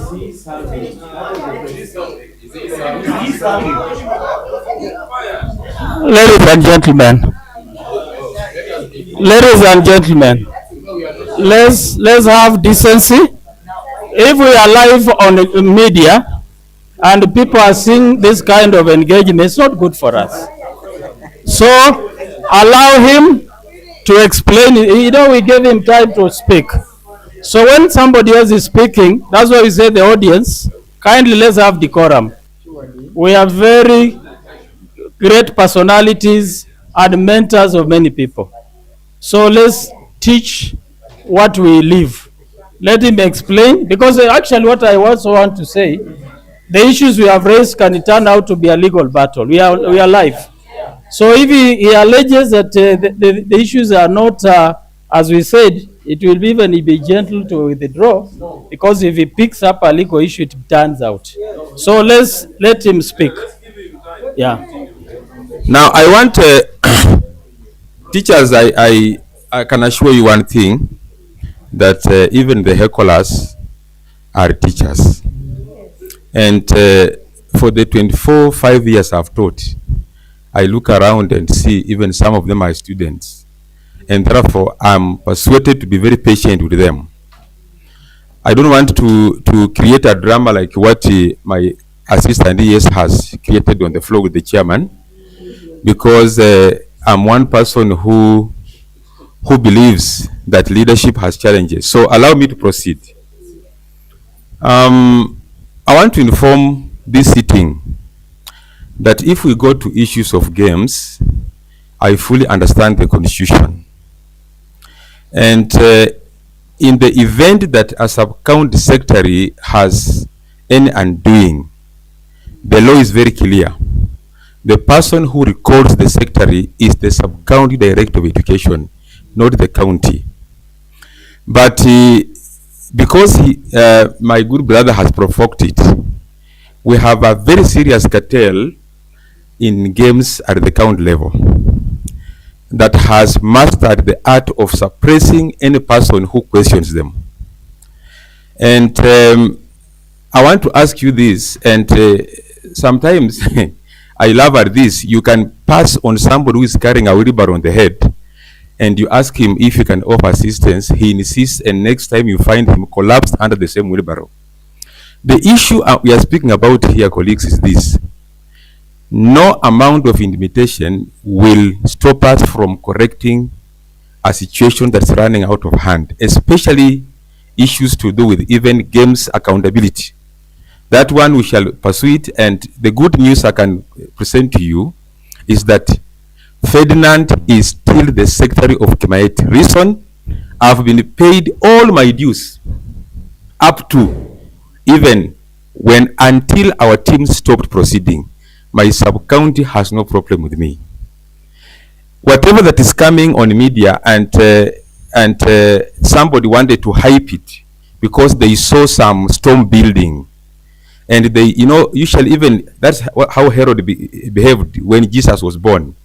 They quickly become disturbed over something and they rush. They rush. Now you are out of order. Just a bit. I'm saying the clap is. I also want to even pose a question. As I look at my assistant ES celebrating my suspension, yet he is currently my defender. Doesn't it not bring out just a bit?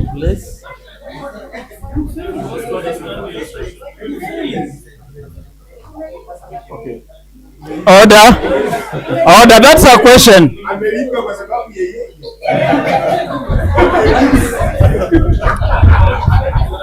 Thank you. Are you done? Tulia. What you're making me decide today is next time we don't have plenary. Clearly that is what we're going to do. Then it will be debate. No, I'll only have them in that place. This is the same thing in ilifanywa kwa debate now. I'm calling. Kule ndio iko issue. Tunataka watulie mwendelee. Hatuna shida. Tunataka tu watulie mwendelee.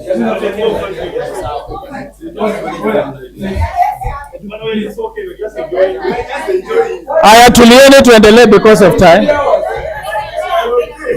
Edu.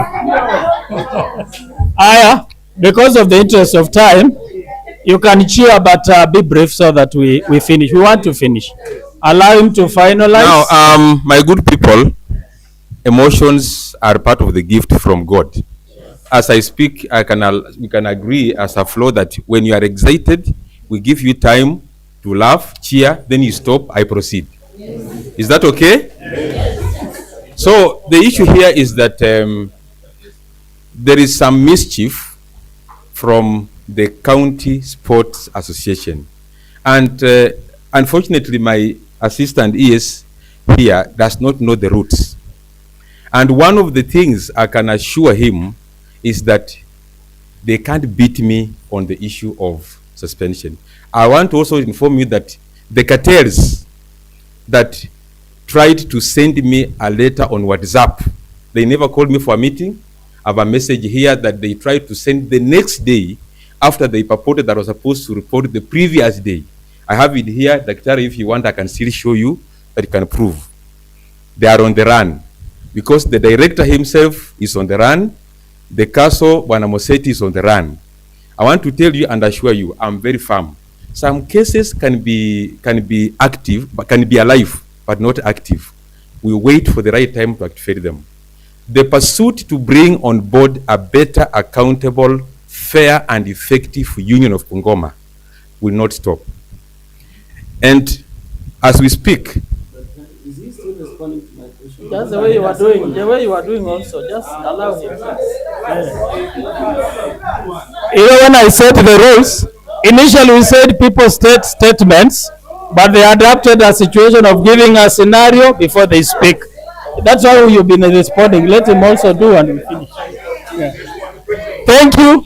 Enough. Thank you. It's now we are winding up. Can we proceed? Yeah. I think my maturity could not give me the audacity to delve into some rot of our sitting. But as I looked around, I saw my brother aspirant for chairman, who was, and I watched him talk about what alcoholism is causing to our teachers. News were up that he sprinkled the incoming chairman with beer.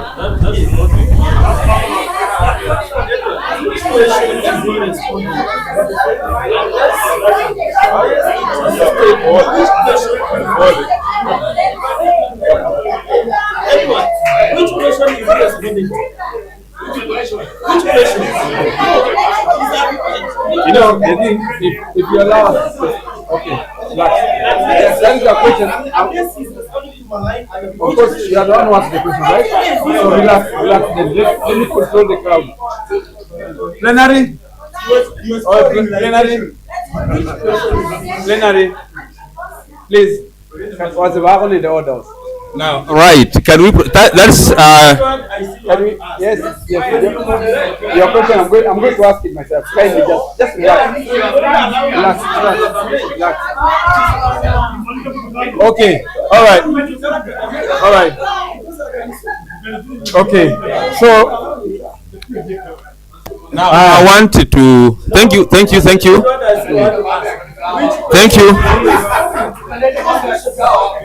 You know, you are given enough time. Can you give my question?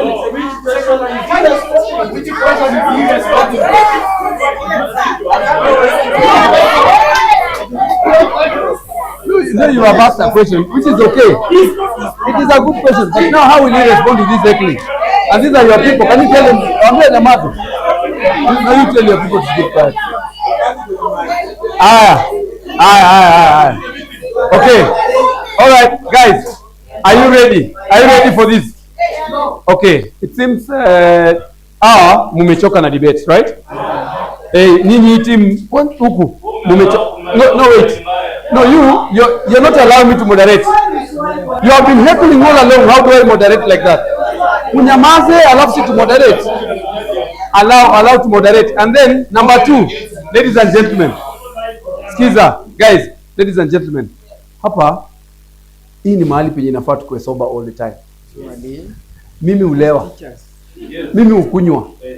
But hata jana nilikuwa out, but I did not drink because I wanted to be sober and make sure that day is a success. Then you come here with alcohol in this hall, and you want to tell me that is okay. And this is my meeting. Ili ikue. And by the way, let me tell you, you are tempting me. Hizo picha tumechukua pale. Unaweza toka hapo ujipate una trend sana. And not for the good reasons. Na mlikuja hapa vizuri sana kukuja to make sure that we have a good debate. Now tunakaa ni kama tulikuja kufanya rally. This is not a rally. Kama ameaddress kitu yenye haihitajiki, he has raised it, right? And it is us only. Okay. All right.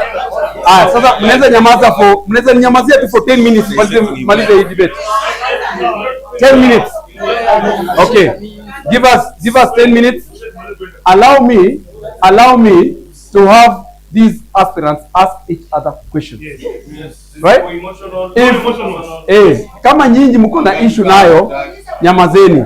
Siku yenu ya kuulizana maswali nitawatengenezea uwanja. Sababu nyinyi hata naona mnaweza pigana. Yes. Let's persevere a bit and see. Okay. All right. Now back to the debate.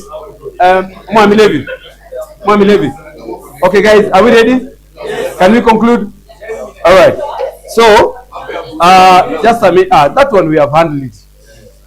And if you came here drunk, anyone who came here drunk, guys, don't do it next time.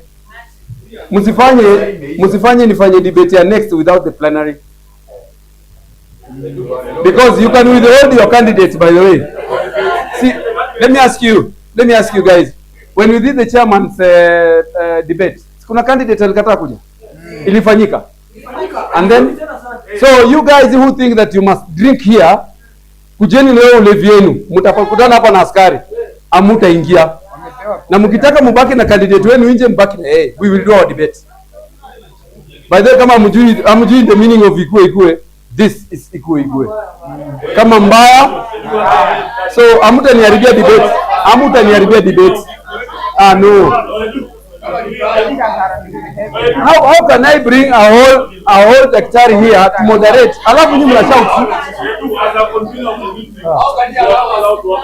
Okay, now. Okay, silence now. Silence. You kindly silence.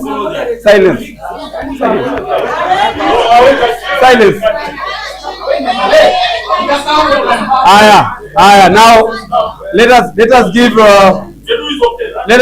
give Ferdinand an opportunity to respond, and as you respond, my brother Pius, I may interject anauliza una respond question gani? So let us continue. Now, allow me, you know, Edu, one person who has a very strong belief in myself. And I've faced much more tougher situations than what may be reflected on this floor. When my brother was talking, I was quiet. I gave him enough time, and even whatever he may have said that may not have been within my reasoning, wisdom told me that is his time to talk. Now, one good thing is that you can, I can talk, you can buy it or not, because definitely you can't stop me talking about it. If you stop me here, I'll talk it anywhere else. So the best thing is we look at each other's brothers. Let us listen. Even if I'm speaking a wrong thing, history will judge me. And I'm also saying, just like he has put it, a possibility is there and is very high. I'm your next assistant ES. I can be very sure with you. That one, take to the bank. Yes, take to the bank. And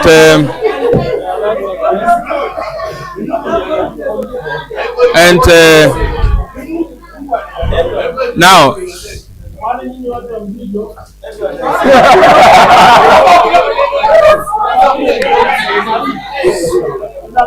probability is 1 out of 4. But as a confident person, you sing. Yeah, thank you. That's okay. So ndio tunasema every participant has 1 out of 4%. So hata akisema nina 100%, that is at the end of the day tutahesabu. Yeah, you take it. So it should be something actually we are wasting time on things that are not important. Ngoja. Sawa. Let him finish because he has a right to respond also the way we gave you time. Don't say he's wasting time. Okay. So Okay. As just a minute. Yeah. Tulieni. Lest we forget that actually KUPPET is a free platform that has been given to this gentleman to sell the ideology. yes. So at times we can do things here until people raise questions who are not here, and there are more. We are hardly 20. And there are almost 7,000 people looking unto us. So we, as even the candidates who are here, ensure your team doesn't put you on the black. Because they can say, if that is a person, then we lose. So KUPPET has given us a chance. And we said, just articulate to us what you understand by the role of this position you want, and articulate again how suitable you feel you are. That's what we wanted. Let's not attack persons. We have reached a level where we are now attacking persons and names. Actually, that's not a debate. On the media, you are not supposed to mention. You just say, as my opponent said, and it is alleged. Because, as I said, honestly, media, cyberbullying can cost you 5 million. And it's 5 years imprisonment. Because if somebody proves otherwise, yeah, it can turn out to be another nasty thing. Mulisikia juzi, did you listen to Nyambane? There's this journalist, Nyambane, the media, the comedian. One time they made a simple joke about Mother Karua when she was a minister. Just jokingly, at siku hizi bila amekuwa minister wa water, sijui kichwa yake imejaa maji, they paid 20 million. He's still crying up to today. So we can make a lot of noise and tomorrow it turns out to be another tragic nightmare that you wish you never even came. Let's have a room that God has given us a platform. We share, and not even just about our camp, the welfare going forward of a union that will make us the best. We enjoy our profession and go home well. That is a winning formula.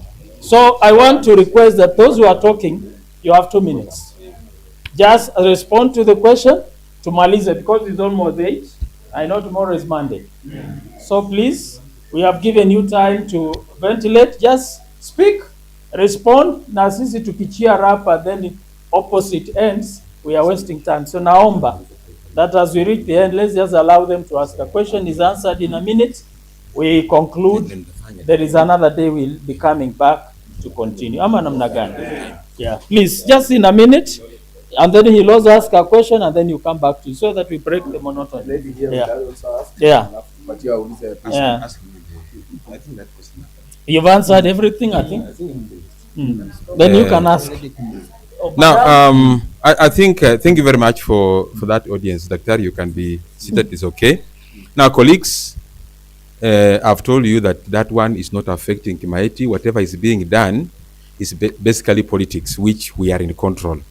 So don't worry about it, because next year you will realize that whatever was happening was just some storm in a cup of tea.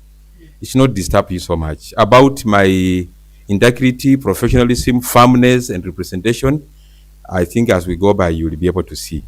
But I also want to urge you as I conclude that I beseech you to continue being patient, because all of us belong to one family.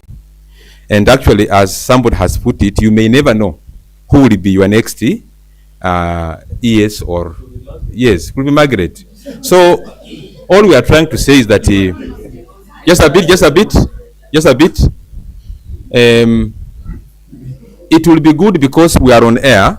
It will be good that we continue allowing the panelists, the aspirants, to bring out their character much more than to cut them and even give them sympathy. Because when I'm speaking and you are heckling, I will stop a bit and then we are on media. So I advise that we can be a bit patient, because it doesn't affect your supper.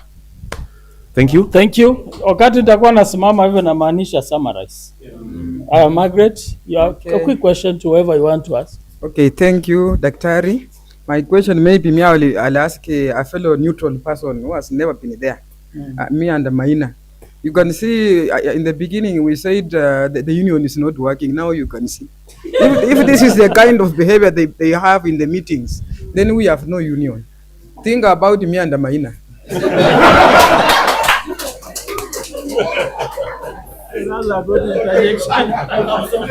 Okay, so I will not ask eight of them. I will ask Maina a very simple question, my brother, because as we are neutral, we are not quarreling. So I'm just wondering, in case it's either you or me who will be elected as the next AES, what will you do for the BPF, our teachers? Which strategies will you put in place so that they don't complain? Because most of them complained to me about what they are being given. Thank you. Thank you, Madam, for at least remembering that there is one sober person in the sitting who is coming in. The sober person in the name of Maina Samuel, who is coming in purely on the interest of the teacher of Bungoma. Colleagues, the question of BBF, yes, it is true that you look at it today, the only thing a teacher of Bungoma can look at benefiting from the union is when it comes to BBF, maybe during that demise of somebody's relative or a person.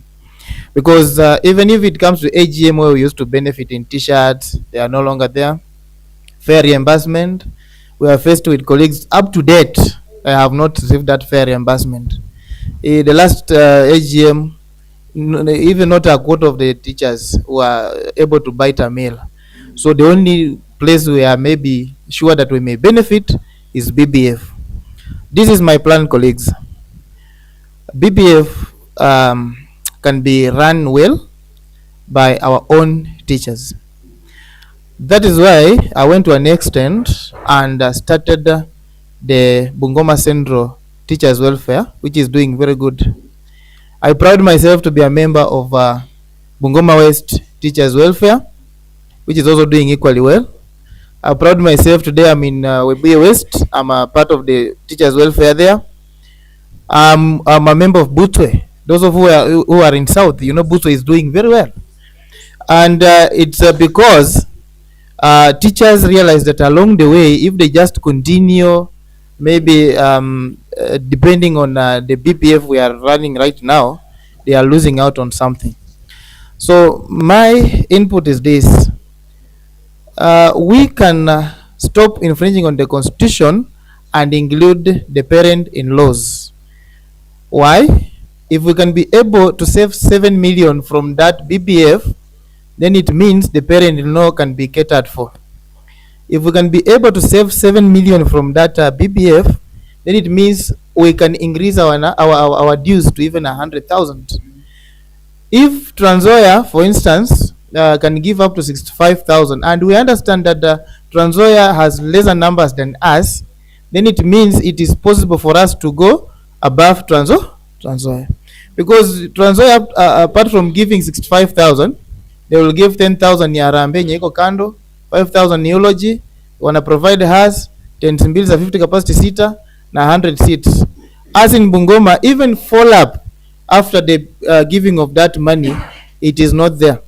Colleagues are just being asked to come to office like right now to sign on I think Thursdays. You task a colleague traveling all the way from maybe Tongaren to Bungoma, only for the colleagues to reach there and discover that she's not even a subscribed member up to 6 months, so she's not given. She ends up given maybe 2,000 year fare back. So colleagues, we have to better on the BBF as much as possible, and that can only happen with a neutral guy who has no allegiance to a camp. You have seen what the camps have exposed themselves. The teachers of Bungoma have watched. We want a union representation.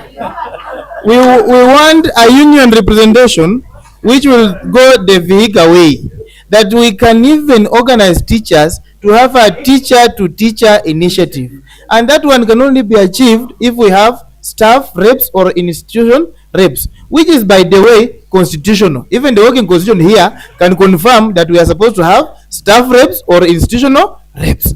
And because we don't have staff reps and constitutional reps, that is why we don't get information on a number of colleagues, and therefore the situation escalates, and even we end up losing colleagues because of just lack of information and about these colleagues.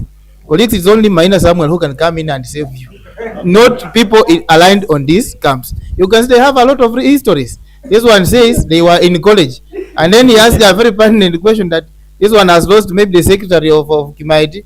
Maybe because me, I did not have that information. He's privileged to have that information because the secretary to the county serves at the BEC, is a nominated BEC. Maybe he was given that information from that angle. The other, me, I did not know. So it is me, Maina, who can come in and save you, not these people. Thank you. This is a sword. Ni upanga ukatao. So ukikata pia ujue ikipadilika unaweza kujipata pabaya. That's why we wanted a very balanced, sober engagement that really addresses the welfare. Maina amemaliza, najua. You also have a question? Okay. Now that Sasa uliza swali. Now that I've been asked a question, and madam wanasema kurudisha mkono ni vizuri. In your speech, you talked of representation, that there is some element of dislink or lack of full representation. Maybe expound on how best you will go around it to work on our representation when it comes to the union or the branch. Okay, thank you, Mr. Maina. Yeah, so what we shall do, what I thought about, we can have 2 representatives per school, a female and a male teacher. And these colleagues, to motivate them so that they can give information, first-hand information, in case of a problem with our teacher. We can also silence give them some airtime every month, airtime of 1,000, because I believe the funds are there. If the Pius is talking about a candidate of around 8,000, that is enough. We can also motivate our school reps. One to stand in for the PPF, another one to be the school rep, so that we motivate them by giving them at least 1,000, maybe 1,000 for the airtime, so that we represent all of them. And then even what we are talking about, he mentioned about the teacher-to-teacher initiative, which is working very well in Kakamega, and that's what they do. It is the teacher in charge of welfare in schools in Kakamega that they collect 100 shillings from every teacher and every staff, and then they channel to the secretary. And I have seen in most of what they do, it's not less than around 350,000. So that's how I feel we shall represent our teachers so that we work together, because this union is for all of us. There is no reason why we should include our members. We include them and we work together as one team. So I feel that's what we shall do. Thank you. We would like to ask a question. Let him ask the last and then we go to him and finish. When respond to their question. Who? I thought. Let me ask. Since we He's responding to him. No, I want to just clarify something. Yes. Roughly in Bungoma we have, let us say 900 schools. If you say 2 reps per school, those will become 1,800 teachers. Times 1,000, that is already 1.8 million. Where will you get your own practical? The schools are 389. 389. So he's giving a wrong figure. Okay. No, that's okay. You know, that's a suggestion. Subject to members, when you have given the mandate, they'll ask you to whether it can work or you modify it to a way it works. Those are ideas and wishes. Yeah. Your question? Now, Daktari, thank you very much. I want to thank everybody, including our teachers who have spared their time to sit up to now. We cannot take it lightly, because you can imagine if we would be here alone without you. So you are very important in your own special way. I'm persuaded to say something, Daktari, could be and can be almost be true. This is the dream of the union we are having. One, the issue of the register, which my assistant ES has said stands at around 8,000 for senior and 2,000 for junior. The total. Right, thank you. 8,000. That register, we want to fix that issue, because as the debate has been going on, I've seen that actually the assistant ES is aware about the numbers. And therefore, we want to digitize that register so that when we go to AGMs, we don't see what we saw in Upsakala.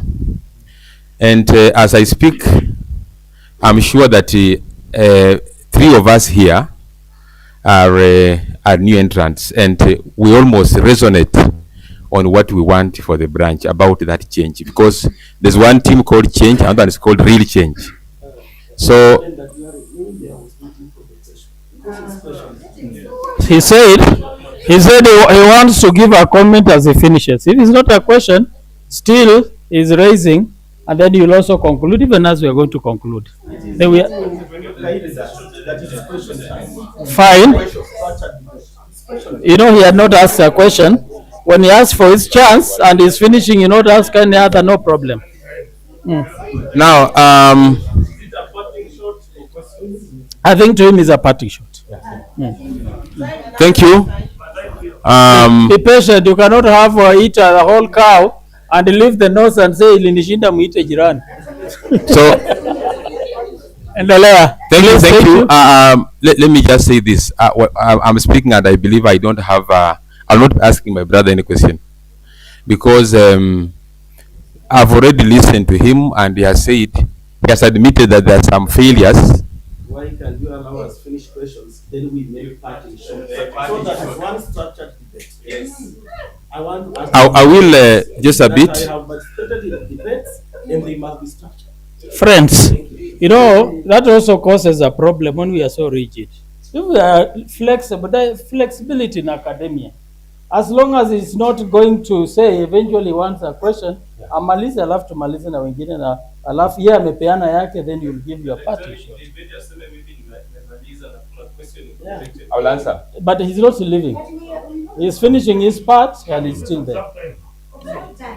Like that is just one question you locked out and ask, then we'll do parting shots. You see, the problem ni kwamba aliomba microphone na swali then eventually he said he's just giving a general comment, amalize. So, no, let's not be too rigid as we can kill one another. Yeah, because eventually I will have time for him. Let's not be too itchy and irritable. So that, please, 1 minute and then we go to... Now we can proceed. I was saying, I don't see myself asking Pius any question, because he has answered most of the questions I think I could have asked. He has admitted a few challenges here and there. So that one, I leave it. There's no need of asking him questions. So I was, in the interest of time, giving just one whatever presentation, and I'll sit around, receive any questions that will come. I'll answer. So I was saying, the issue of the register is something that the branch cannot claim.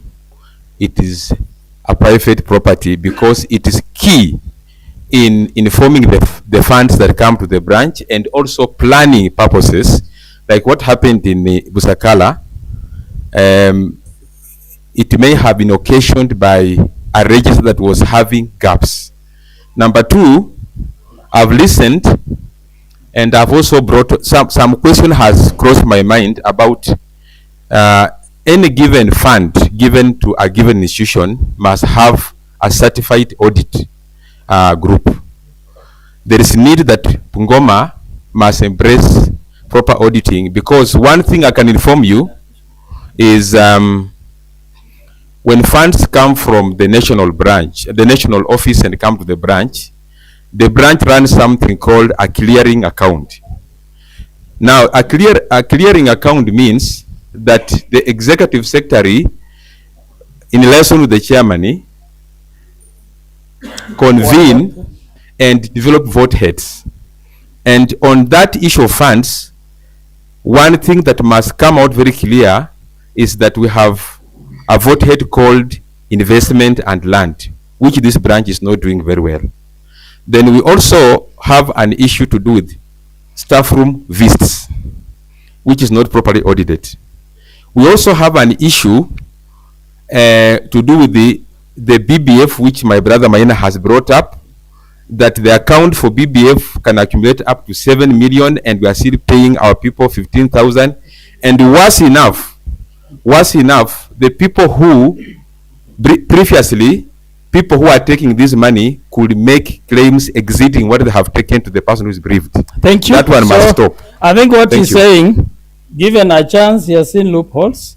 The number one, he wants to make the register, anybody can access it to know what goes on. You access confidential The information. register is the employer.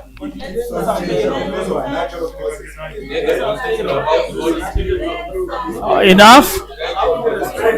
Just a minute. What the register can access is just names at the schools of I must teach so and so in this school. No, what I'm trying to say is this. The issue is that is what he's suggesting he will do. So if it will be accepted by the members, then that is okay. But that is his parting shot. He has seen what is our weakness, and he says. So can you give us your question with?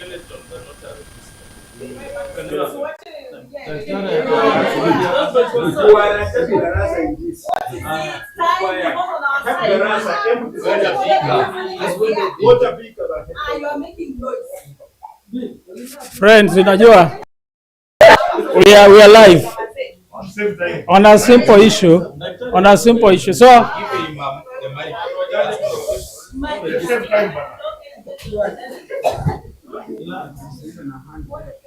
no, just ask your question direct. Whoever will respond in a minute, we finish. Thank you, Daktari. You know, Daktari, I don't meander around, and I almost thought, because my brother was given time because he was whispering to Edu so much. Question time is question time. We cannot manipulate the debate. I am an assistant secretary. I serve these teachers and teachers all over the country. I know it's electioneering time. These teachers have written so much, tarnishing information about me. But because I am their leader, and defender. I exercise restraint. In fact, there is a teacher of Bungoma High School who committed a very big cyber Now, please crime. don't go to personal. Allow me finish. Please don't. Just allow me. I'm saying we are live. I've stopped. We are live. Now, So allow that me this finish. channel. Let me. Teacher, he is seeking to defend the teachers. Daktari keti kidogo. He is seeking to defend the teachers. A teacher mentioned something about him, and he took that teacher to a legal firm, and there is a pending legal case of a fine 5 million. Is he a defender of teachers or somebody who wants to drain money from a teacher? Basing on my daktari. That's not a question, my brother. Yes. You know, you are negating the very thing you raised. No, allow me finish the question, daktari. Ask him the question. Yes, that's why I'm asking, and I want to look into his eyes, daktari. You are on a block. My brother, will you defend these teachers when they wrong you, or you will take them to court the way you have taken them to court, asking for 5 million a teacher cannot handle? Thank you. Do you want to respond? Now, thank you. I want to answer this question for those who, if people can listen. Please. Pale nyuma tafadhali. Allow him to finish. Just 1 minute, please. Right. I want to answer this question for the benefit of all of us and others who are not in this room. And I'll give it in a manner that requires you to use your brain. When you are in leadership and you are regulating traffic, for example, we have 3 categories of passengers. We have those who can be reminded to belt up, and they will do so, belt up and proceed in a vehicle. We have those who you remind about belting, and when you are there, they belt. Immediately the vehicle leaves, they remove the belt. The next station, when they see a police, they belt. And lastly, we have those who must be taken and they do what we call petty cash. Then they learn a lesson and they will never again risk their own lives. So what I say here is this: none of us seated here is above the law. And going forward, colleagues, we want to do away with these things called WhatsApp as official communication for the union. We need a website. Because the WhatsApps, there's no WhatsApp in this county which has the so-called 80,000 members. So the communication that is being done by the branch is irregular, discriminative, and is not official. So my question was whether we'll stop taking teachers to court. It's not about communication. And I want to finish. Let me just finish. I think you can stop. I think what he has said, nobody is above the law. Listen, please. There are many things. Skizeni.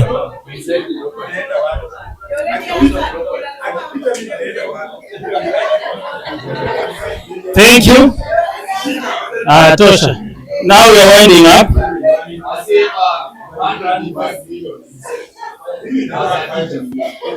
That's why I said we are live. Whatever allegations you make is recorded. So even us, let's be responsible with our words, because people have their own character to defend. And I just gave an example. So as we do it, let's not do it and then tomorrow we work in a corner to explain. Please keep quiet. They have a room to defend themselves to court, because if it fails to be the area of work, the courts will appreciate. Thank you. So ladies and gentlemen, thank you very much for having made it here. What we want to say, even the union does not defend everybody for everything. Let it be very clear. Let no unionist tell you they'll defend you for everything. We have seen teachers being sacked because they have done things that the union cannot defend you. So, Yeah, I'm happy you are mentioning CK and anything. So what I'm trying to say, by the way, let's be within the law, act responsibly, professionally, ethically, and there will be no reason to fear the law because the law defends everyone, whether weak or strong. It is there to arbitrate. That's why we say if we cannot arbitrate one-on-one, then we are telling a judge. And a judge just looks at what is written and takes the decision. Otherwise, I know it's not easy to moderate such a thing. It looks easy, but you can see even the one you give more time, the opponent akiongea zaidi yeye tena ni analalamika sana, but that is part of it. A debate like this is like the relationship between a surveyor and a land seller or a land buyer. Yule ananunua shamba anaona hawajamkatia ya kutosha, na yule anauza anaona amekata nyingi sana, I should reduce. So as a surveyor, which I have been, it is very difficult to mediate these two. One he feels is sold too much, another is little. Otherwise, ladies and gentlemen, we are the answer to this society. Whichever way we do, let's maintain decorum because our influence to children is to eternity. If they learn us doing this, I want to give an example. Sometimes in our university, we had leaders. When we had issues, they would say, we want 4 buses to go and do these things. Eventually, they have gone to the field. So their students have also demanded 5 buses before the things happen. And they come and say, that's what we went to. It is a normal way. So we have a responsibility. But above all, we are forgetting that these unionists are also on salary. But kama sisi hatutalinda maslahi yetu, tutachezwa for 50 years. Because you change them, if they are not addressing, that's why I wanted us to remain addressing issues that benefit you as an individual first. Before you cheer them, because he hata earn 5 years, hata ukimtoa alipata, na kama maslahi yako ni mbaya pia utaumia. So let's support them, but be very clear on what we expect of them from the laws that have been there. This is just the beginning. We have other emotive seats, but I know we are gentlemen. Thank you for sparing your time. We want to thank KUPPET for giving us an opportunity where we can articulate our issues. We have already said enough. I think we just complete. No, we've given enough to speak. I know you want more time for campaign, but even him, he also has time.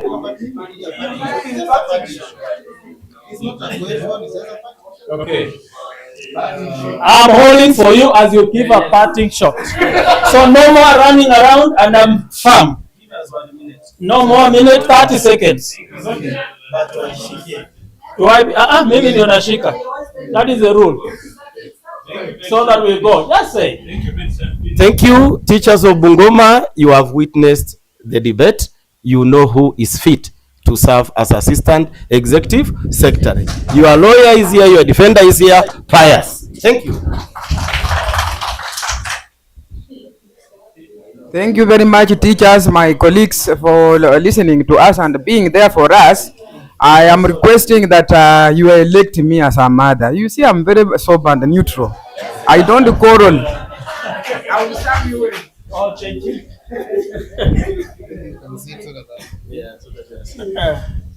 Teachers out there, teachers of Bungoma, you have all witnessed where the sober mind is. The only person who is coming in with the interest of the teacher of Bungoma is Maina Samuel Afula. The only person who is not going to fear to invest so that the teacher of Bungoma can also benefit as much as the landlord or the owner will be in Nairobi. So long as that income generation can come like other branches, then we shall do it. Colleagues, this is Maina Samuel Afula, the only sober mind, the only person who is coming to save Bungoma. You have seen those people who have been hiding in camps. They have now come out truthfully and clear. Thank you.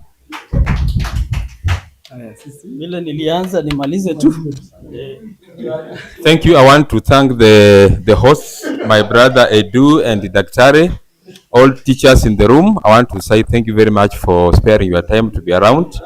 It's a time we take the pride of being the mother of KUPPET in the country, and a new page is on board.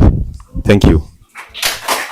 Ladies and gentlemen, I've been your co-host with Ikue, Dr. Wafula Robert, voice of reason, candid discussion, delving into the future.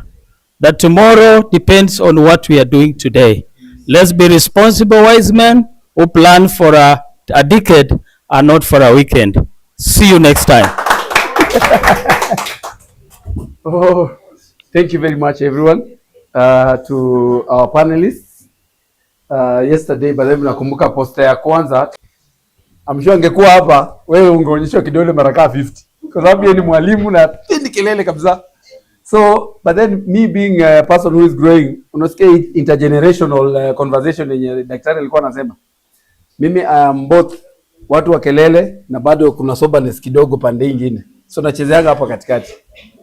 So let us be focused. We want to have this debate again next Sunday for the executive sectors. Muniongelesha watu wakati mwingine kwa convince peke yangu, most of them sijai waona. No. So okay, so let's do that. So ladies and gentlemen, najua tumeongea sana.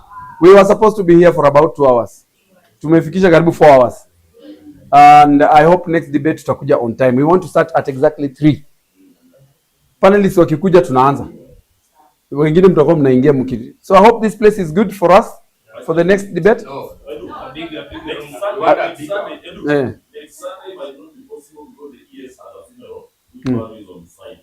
Oh, okay. So given time due to social and what have you, can push it to the other Sunday. Okay. All right. Okay, that is fine. So, okay, I'll talk to him. Ladies and gentlemen, guys. Okay, order. I will talk to them. If one of them is not comfortable na ako willing kukuja kwa debate, then tutapostpone kwa sababu yake. Lakini kama kuna mtu hayuko tu willing, hakuna haja tupostpone. Kama hata tukipostpone hata kuja, si ndio? And by that I also want to thank my brother Levi. Unajua wengine after debates zao na after debates zao wanaendanga wakienda. But you have stayed loyal to our debates. Asanteni sana kwa kukuja. Na wengine wote my brother here, mimi nakusikianga tu sana. Leo ndio nimekutana na wewe.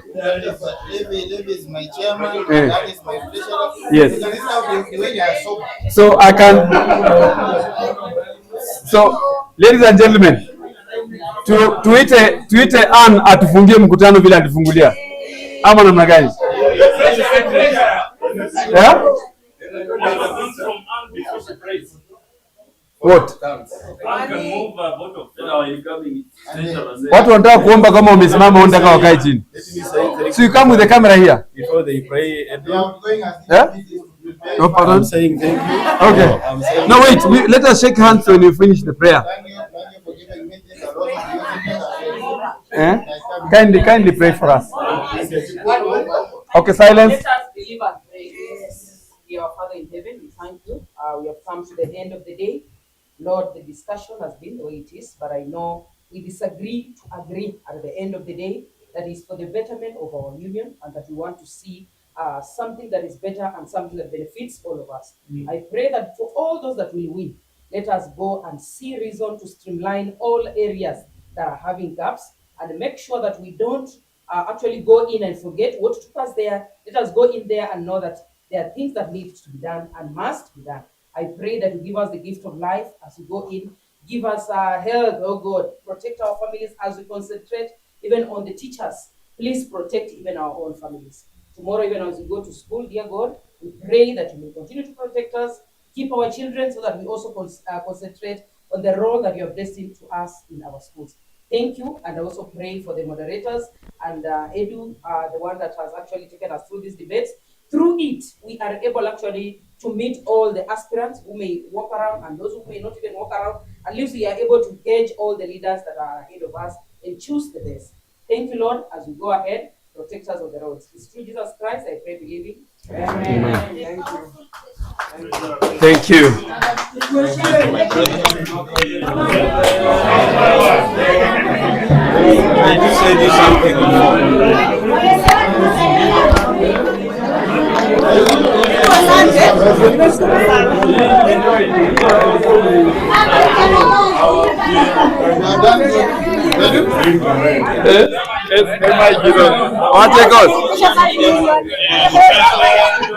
Nyenye bantu bose babunge, nyenye kamuche mubunge.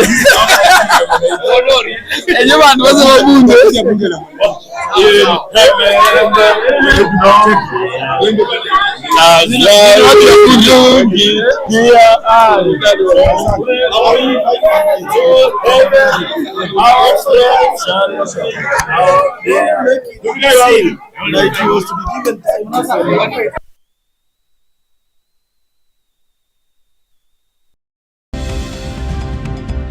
This is Ikue Updates. Kama mbaya mbaya.